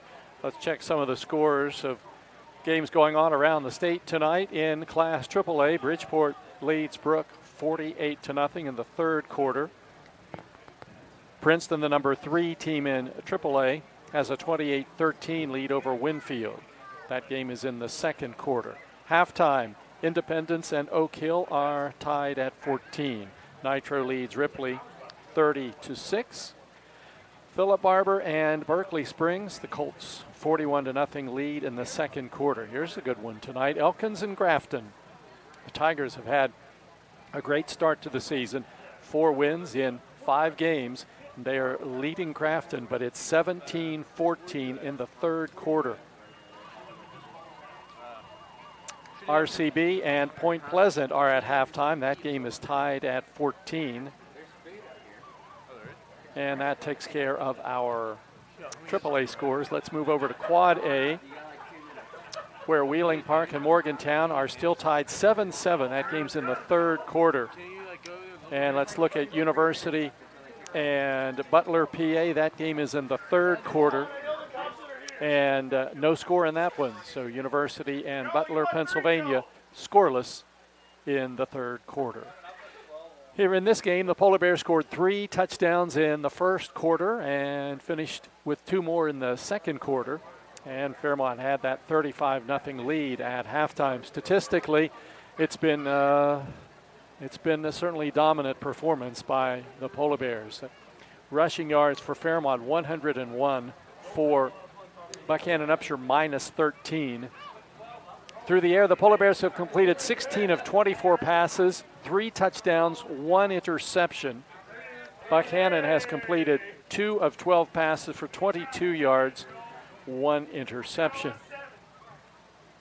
Team totals, Fairmont Senior 331 yards of total offense, and the Buccaneers with 9.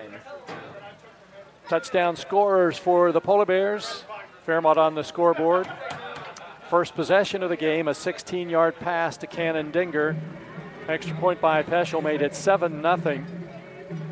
7:28 to go, first quarter. On the next possession, it was Jeff Cowger catching a 2-yard TD pass. 6:08 to go, it's 14-0 after Peschel's kick is good. Next possession, Chris Wilson runs it in from 28 yards out. 1:19 to go in the quarter. Peschel's extra point made it 21-0. In the second quarter, it took the Polar Bears about 8 minutes to score, but at the 3:07 mark, Brock Martin caught a 35-yard touchdown pass from Whitehair. Extra point by Peschel was good. It made it 28-0. And then with 19 seconds to go in the first half, Brody Whitehair on a quarterback sneak from 1 yard out. Extra point from Peschel was good, and the Polar Bears had a 35-0 lead. And that's where we stand here at halftime. Fairmont 35, Buckhannon-Upshur nothing. We mentioned earlier in the broadcast that Brody Whitehair was most likely going to become the all-time Polar Bear leader in passing yards in this game tonight. He certainly did. He surpassed the mark in the first quarter. He only needed 62 yards to reach it. He reached it and passed it. The prior record was held by Connor Neal of 6,449 yards. Brody Whitehair came into this game at 6,388. Well, Brody has already gone over 6,500 yards in this game tonight. So he is the all-time leader in passing yards now in the Polar Bear record book. We're going to be watching this as the season progresses, as you know, Brody has already taken the touchdown passing career record, now the passing yards record. He is most likely going to surpass Logan Moore for the completed passes record. The one record he will probably not get is pass attempts. That record, 751 by Logan Moore back from 2006 to 2009. And Brody would need to throw a lot of passes in the rest of the season in order to pass that. But the fact that the Polar Bears will have postseason games this year, as they have pretty much on a regular basis anymore, it extends the season so much that you take a look at these Polar Bear quarterbacks the past few years, and they're almost getting an extra year of games by just the postseason. You play 3, sometimes 4 postseason games. You multiply that by 2, 3 seasons. You're already up over 10 games extra, and that in the old days was a full season. So that's one of the reasons why you're seeing a lot of these records surpassed. The other reason is Fairmont's just had such excellent quarterbacks in the last 20 years or so that it's made those records sometimes seem maybe out of reach, but then the next guy comes in and reaches them, and that's where Brody Whitehair is. And also Cannon Dinger, by the way, he is 4th in school history in TD catches. He needs 2 to move ahead of Camden Longwell into 3rd place. The all-time leader is Nick Davison, and Dinger needs 11 TD receptions to pass him and become the all-time leader in that category. So, just a little Polar Bear record update. You know how much I love these records. And how about this one? The last time these two teams played was August 30th, 2019, right here. That night, Gage Michael made his first start as a Polar Bear quarterback, and he accounted for 6 touchdowns. Kind of fitting, because it was an omen of things to come. He ran for 129 yards that night, scored 4 touchdowns, passed for 176 yards, and threw 2 TD passes. And the Polar Bears that night scored on 9 of 10 possessions. Gage Michael's entry as a Polar Bear quarterback. We're ready for the second half now, and Fairmont Senior will kick off from left to right, and here is Peschel's kick. It is going to be caught at the 10-yard line, and that's Hackett who gets it out over the 20 up to the 22, and Rudy Carrillo is one of the first ones there along with Parker Bigelow. And it's going to be first down and 10 for Buckhannon-Upshur now, trailing the Polar Bears 35-0.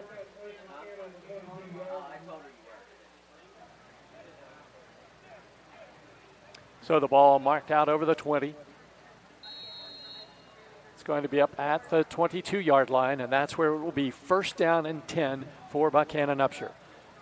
They send Wolverton wide to the near side along with Colton Wendling, quarterback, junior quarterback Dawson Tenney in the shotgun formation and movement at the line of scrimmage.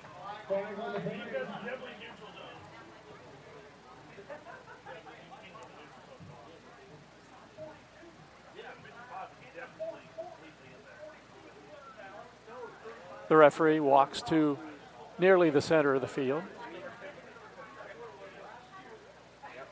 And false start called against Buckhannon-Upshur. So that takes the ball back 5 yards, back to the 17-yard line. And it'll be first down and 15 for the Buccaneers. Quarterback, Tenney, to pass. Near side pass caught by Wendling at the 21-yard line and hit immediately by Cannon Dinger. Going to get the penalty yardage, almost get the penalty yardage back. They're going to set it back down at about the 21-yard line. So it'll be a 4-yard pass play.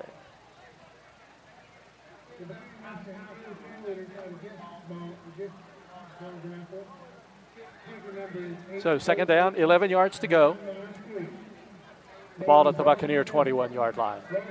Here's Tenney, back to pass, getting pressure. He escapes the pressure, runs to the far side. Canfield after him, and the pass is incomplete. In the area of Wendling again, but he had no chance to get to that one. Incomplete pass. It's third down and 11. He's completed 3 of 14 passes tonight for 26 yards. That's Dawson Tenney. He's the junior quarterback for the Buccaneers. 6 feet, 180 pounds. So third down, 11. Buccaneers move from right to left. They're on the near side hash marks, closer to their bench. And Tenney, back to pass. Has a little bit of time. Now he runs out of time, and he is sacked. And coming up with a quarterback sack for the Polar Bears was Taryn Boda, back at the 19-yard line.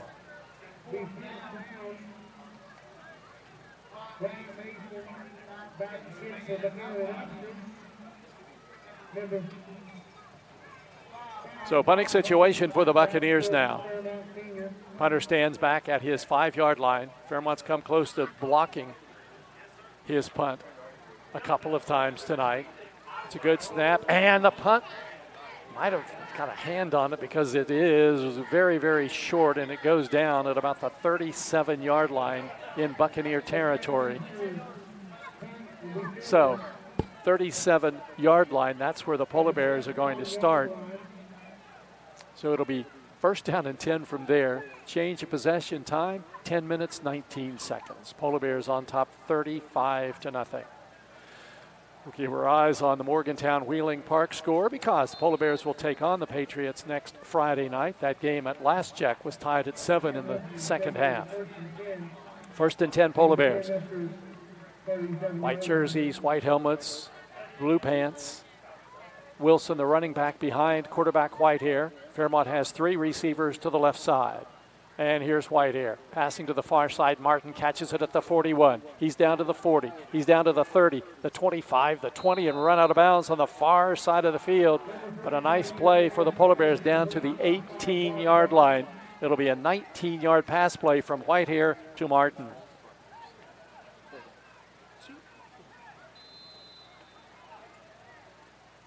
So the Polar Bears get a first down, have the ball deep in Buccaneer territory. Football going to be marked down at the 18-yard line. And here's Whitehair. Back to pass. Lofting one into the end zone. And the pass is caught. It's a Polar Bear touchdown. What a catch by Trey Cumberledge. I saw him go all the way up for it. Wanted to make sure he came down with it, and he did. Great catch by Cumberledge in the end zone for the Polar Bear touchdown.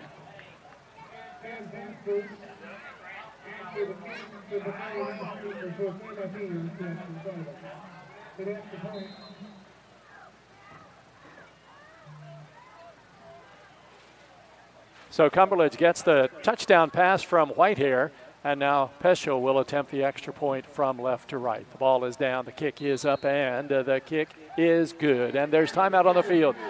10:03 to go, third quarter. It's the Polar Bears 42, Buckhannon-Upshur nothing on 93.1 WFGM. Hi, my name's Zach Frazier, and I'm from Fairmont, West Virginia. And when I'm back at home in Fairmont, you'll find me at my local Par-Mar store. We had that gold and blue pride at Par-Mar. There are literally hundreds of Par-Mar stores in West Virginia, Kentucky, Ohio, and Pennsylvania, and even more on the way. Download the Par-Mar app to save even more. And whether it's food, gas, groceries, or whatever, we have you covered at Par-Mar. West Virginia proud and ready to serve you. If there's not a Par-Mar store near you now, there will be soon.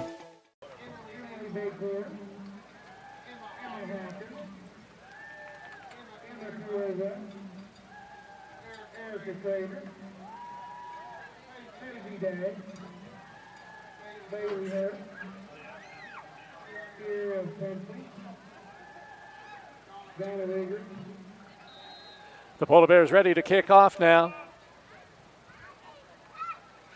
9:18 to go here in the third quarter. Running clock, and the ball is taken at the 8-yard line, and it's taken to the far side of the field, out over the 20, the 25, and up to the 30-yard line. That time it wasn't Hackett, but it was Wyatt Morris on the return. And it's going to be 1st and 10 for the Buccaneers, and they're going to set the football down at the 27-yard line.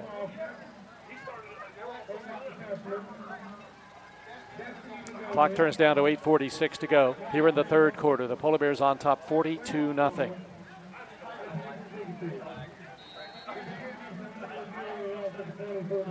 Quarterback Dawson Tenney, the junior, comes out to the huddle on this first down play. Tenney has running back Wyatt Morris to his left. And he hands it off, taken up the middle by Eli Watkins, and Watkins takes it up to about the 32-yard line.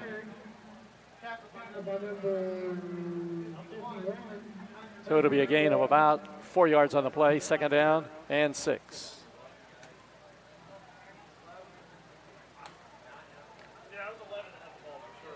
Second down, 6 yards to go. Football marked down at the 30-yard line. Quarterback, Tenney, gives it to Watkins again off the right side. He'll take it out over the 30 and get it up to about the 33-yard line. Going to be a third down play coming up. Third down and about 4 to go.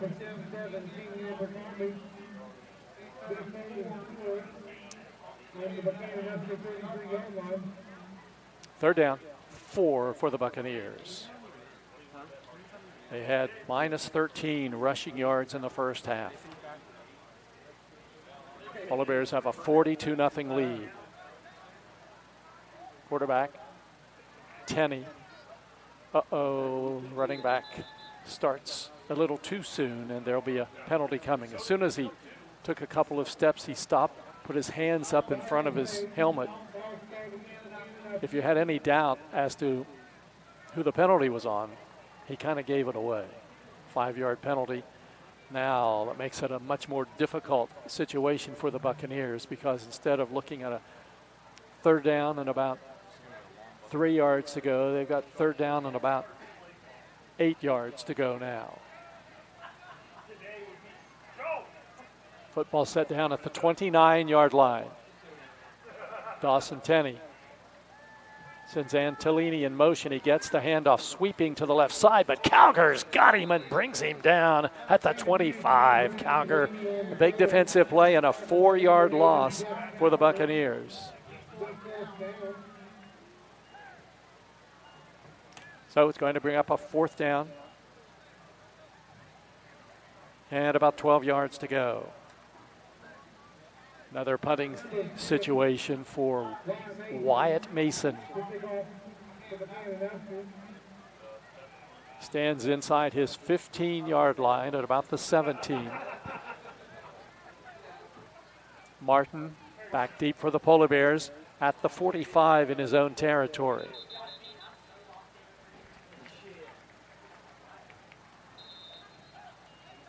Now the referee blows the whistle, says stop the clock, and then says start it.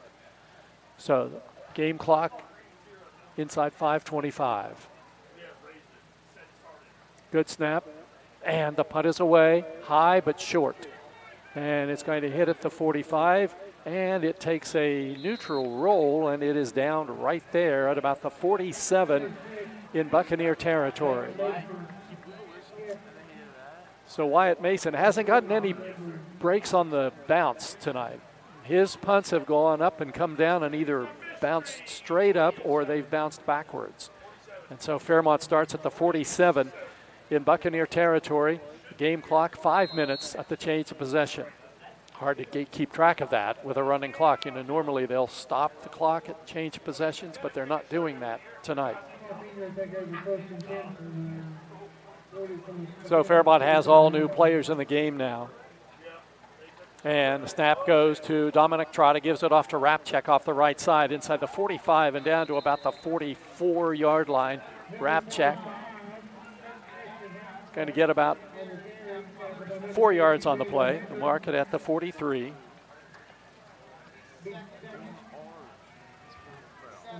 Christian Rapchek, who's carried the ball 9 times now this season. Second down play coming up. Polar Bear quarterback Dominic Trotta, who's seen a lot of action for a freshman, 5'7", 135-pound freshman. Second down play for the Polar Bears from the Buccaneer 43. Here's Trotta giving it to Taryn Boda off the left side. Boda takes it down to the 40-yard line and is hit and brought down there by the Buccaneers' Chase Hackett. It'll be third down and 3 yards to go. So Boda carries the football for the first time tonight. That's his 8th carry of the season. The ball's at the 40. The Polar Bears need to get it to the 37, so that makes it third down and 3.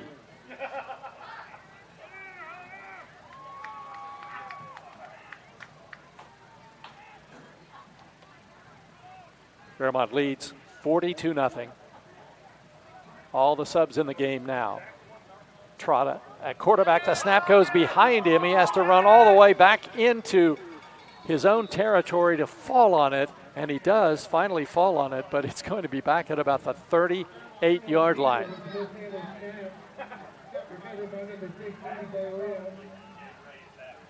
That's going to be a 22-yard loss. Your stats take a hit when you have a play like that, a negative play like that, which is uncommon for the Polar Bear subs.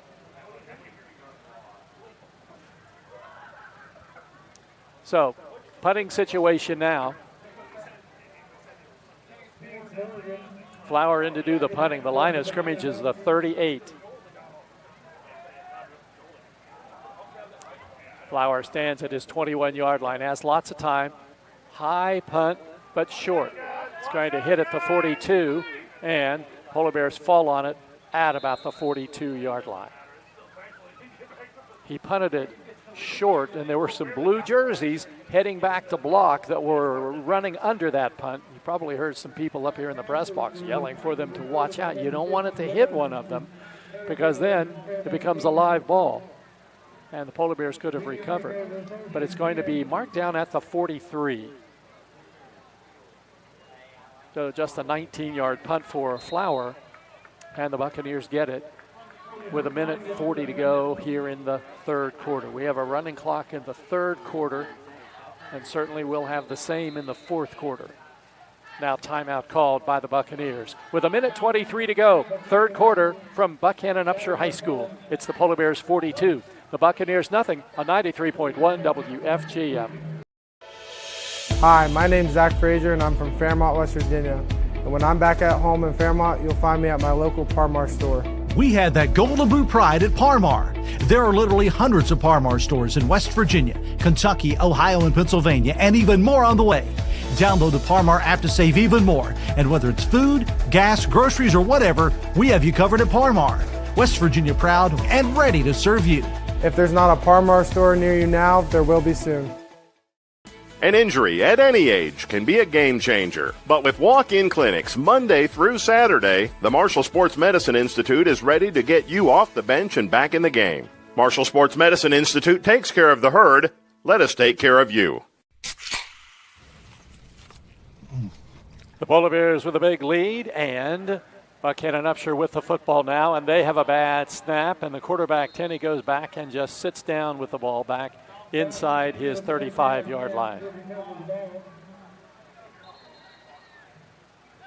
So that went from the 43 back now to about the 33-yard line, so that'll be a 10-yard loss on that snap.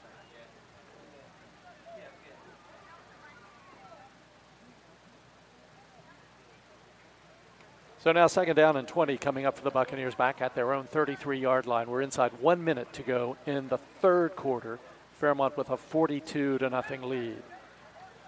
2 receivers to the left side.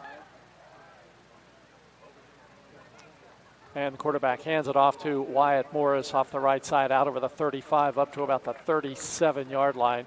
Hit and brought down there by Jackson Lowther of the Polar Bears. No, that was not Lowther. That was Drew Jackson. So it'll bring up a 3rd down. About 5 yards to go. Morris with his best gain of the night. 5 yards.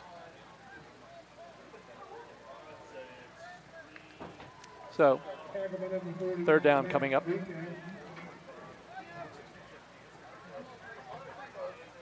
Tenney, shotgun formation. Hands it off. Nothing up the middle as Morris is hit at the line of scrimmage. Move it back to the 35, and it's going to be 4th down and about 17 yards to go when play resumes. We played 3 quarters from Buckhannon-Upshur High School. The score, Fairmont Senior 42, and the Buccaneers nothing on 93.1 WFGM. Hi, this is Meredith Mayer from Fairmont, West Virginia, and when I'm back home, you can find me at my local Parmar store. We had that thundering herd pride at your local Parmar stores. We are over 200 stores strong and growing. Download the Parmar app for even more savings and sign up for the Parmar Rewards Card. Whether it's food, gas, or groceries, we have you covered. We are Marshall and we are Parmar stores. If there's not a Parmar store near you now, there will be soon. Here at the Cracker Barrel, home-style food and great value go hand in hand, with favorites like slow-simmered chicken and dumplings starting at $7.99, or perfectly golden fluffy buttermilk pancakes with your own bottle of warm syrup. Come fill up on favorites without emptying your wallet. Cracker Barrel. Take care now.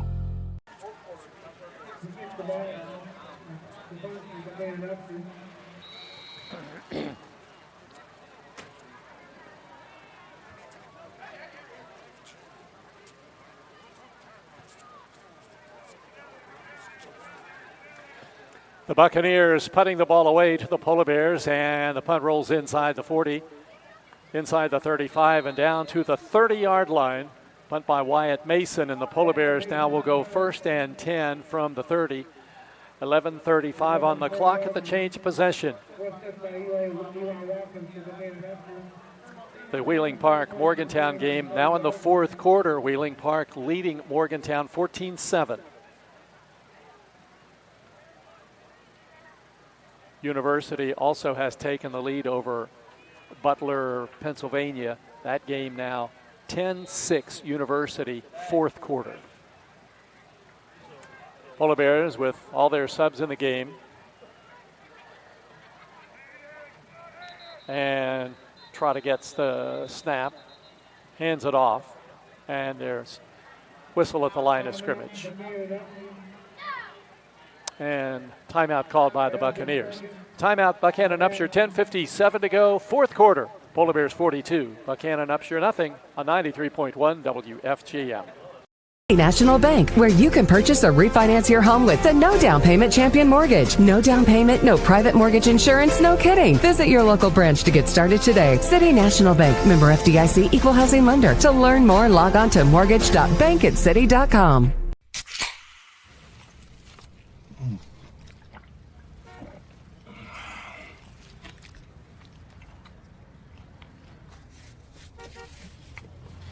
Sandwiches, better with Pepsi.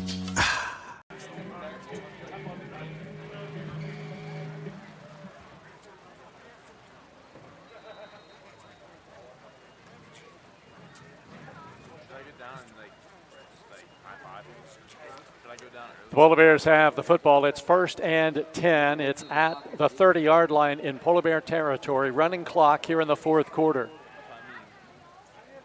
And Dominic Trotta at quarterback gives it to Rudy Carrillo off the right side. Carrillo gets to the 30. He's up to the 35. He's at the 40. Down the sidelines to the 50. Down to the 40. He's at the 30, the 20, the 15, the 10, the 5. He is into the end zone. It's a Polar Bear touchdown. Rudy Carrillo, a 70-yard TD run, and the Polar Bears lead it 48-0.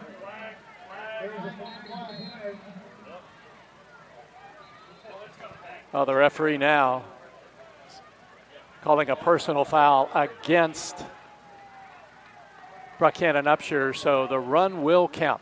You saw that flag down, and I think everybody thought, oh, no, it's coming back because so many times that's happened tonight. But Carrillo gets the touchdown, and the Polar Bears get their second TD of the second half. So extra point attempt now. And it's going to be Ben Smith doing the kicking. He's a freshman. He's a left-footed kicker, so he's easy to pick out. Grant Newsom is the holder. We'll see how this goes.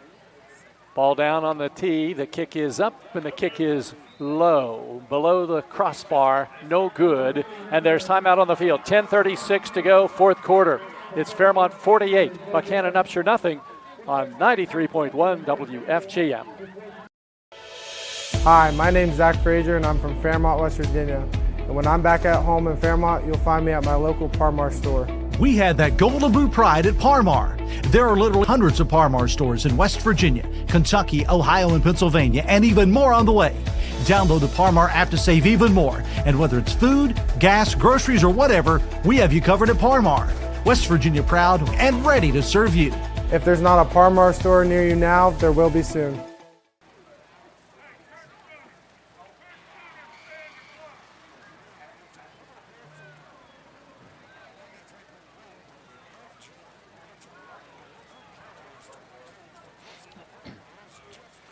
A 70-yard TD run by Rudy Carrillo, and the Polar Bears now have a 48-0 lead. I'll tell you, Elkins has the most exciting games, I think, of any team this season.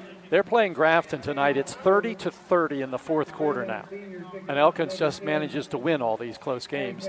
The Tigers 4-1 going into that game tonight. Also, I have been informed that Wheeling Park has beaten Morgantown tonight, so that is a final. RCB is now trailing Point Pleasant 34-21 in the second half.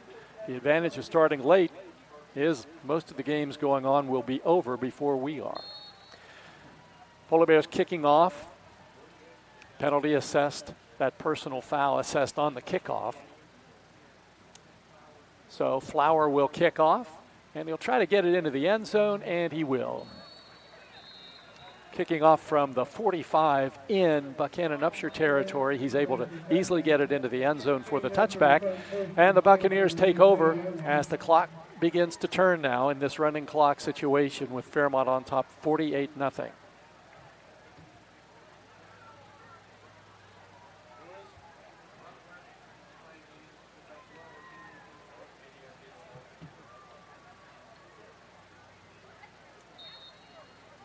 So the Polar Bears now will be on defense. That touchdown, by the way, by Rudy Carrillo was his first career touchdown on that 70-yard run. First down 10, Buccaneers.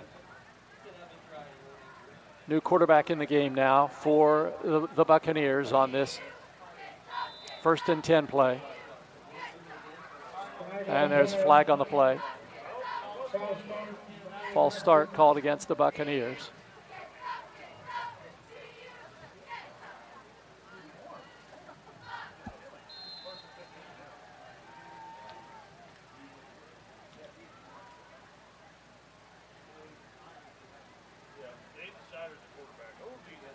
Handoff, ball taken out to about the 15-yard line. Polar Bears have it covered well. That's Eli Watkins handling it again. Aiden Snyder is the new quarterback in the game for the Buccaneers. No gain on that play.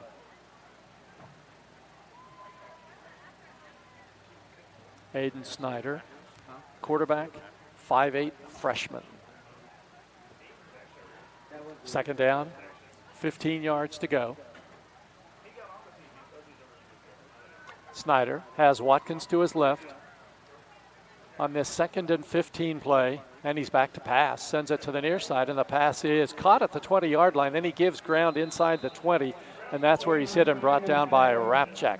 They'll give him the 19-yard line. That pass was complete to Caden Marks. So it'll be a 4-yard pass play.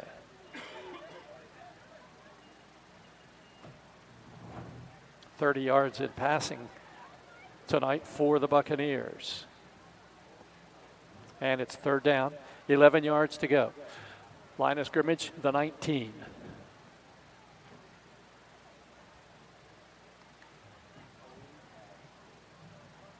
Wide out to the left, 2 receivers to the right.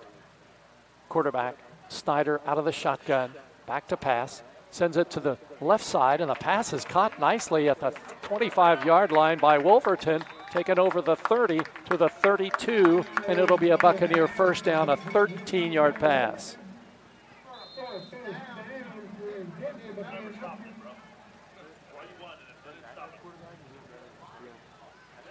So first down, Buckhannon-Upshur at the 33-yard line in its own territory.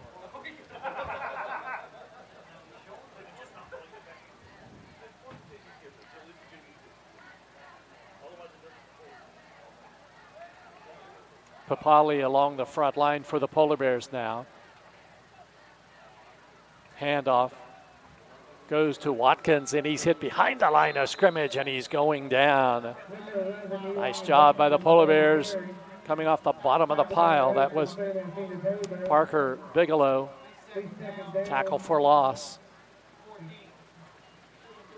Rapchak, one of the linebacker spots for the Polar Bears, along with Drew Jackson, Jackson Lowther, Max Bracero along the front line, along with Papali, and also Jacob McDougall along the front line. Secondary. We'll get to them on the next play. It's going to be 2nd down and 14. Quarterback Snyder on a keeper to the left side, hit hard, and he goes down out of bounds at about the 28-yard line. That'll be a loss on the play. Well, no, he's going to actually get up to the 29, so it will bring up a 3rd down and about 14. 3rd down, 14, 5:50 turning clock. Fairmont 48, Buckhannon-Upshur nothing.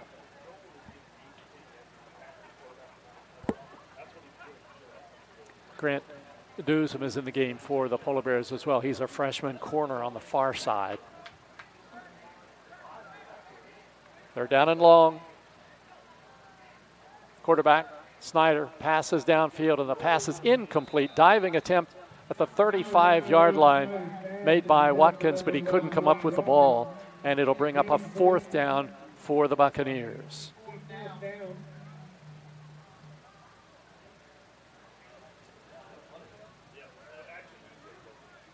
Clock turns inside, 5 minutes, 5 seconds to go. Looks as though Snyder is going to do the punting. He's also been the quarterback on this drive, and he does punt it away. Line drive punt, hits at the 45, takes a Buccaneer roll inside the 40, and it's going to roll down to about the 25, the 24-yard line. That's going to be a 47-yard punt for Snyder. And it'll be Polar Bear football with 4:34 to go in the game, and Fairmont will come back now and most likely have it for its final possession of the night. Next week, home against Wheeling Park. 7 o'clock game, Buckhannon-Upshur on the road at Lewis County. Tucker Hayhurst in there at tackle position on this side.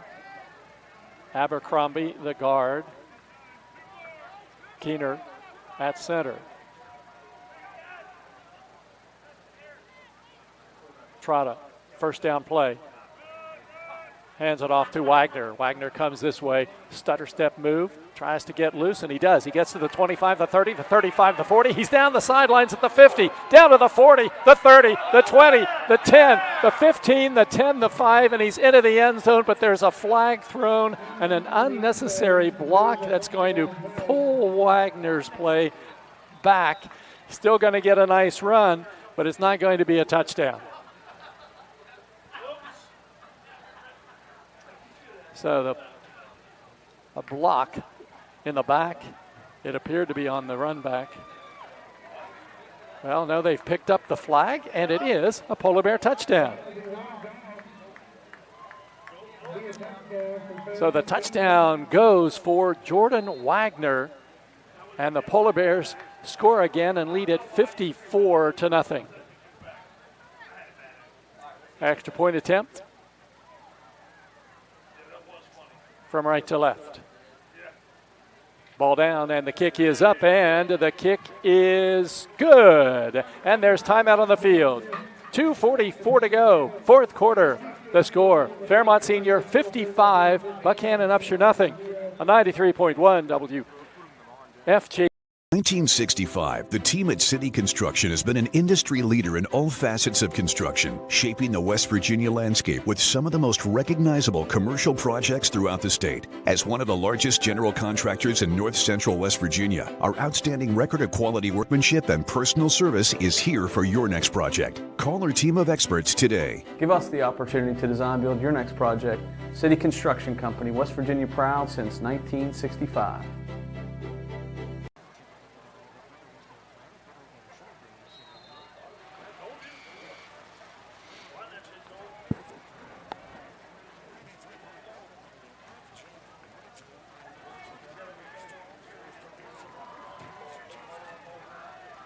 Jordan Wagner, Rudy Carrillo, big runs and touchdowns here in the fourth quarter, and the Polar Bear lead is 55-0. Those two have combined for 144 rushing yards on 2 plays. Here is the kick downfield, and it is caught on the run at the 15-yard line, taken out over the 20, up to the 25, up to the 30, the 35, the 40, and along the sidelines, run out of bounds at about the 50-yard line is Wyatt Morris.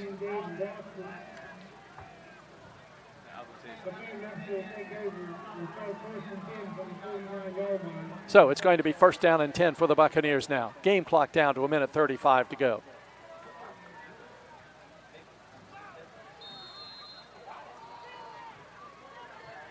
Dylan Apanowitz in the game for the Polar Bears. Papali, Abercrombie across the front line. Cooper Erse in the game as well. First down 10 Buccaneers. Handoff. Ball taken out over the 50 down to about the 45-yard line by Chance Morgan. Get about 3 yards. It'll be second down and 7. We've got inside a minute to go. Troy Weber in the game for the Polar Bears.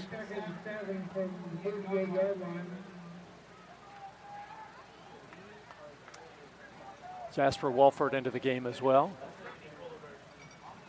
Everybody getting into the lineup tonight for Fairmont Senior. Braxton Painter in the game. Second down 7, 30 seconds to go. Ball handed off to Morgan again. He'll get a yard to about the 46-yard line. And that very well could be the final play of the game. So we're inside 17 seconds to go.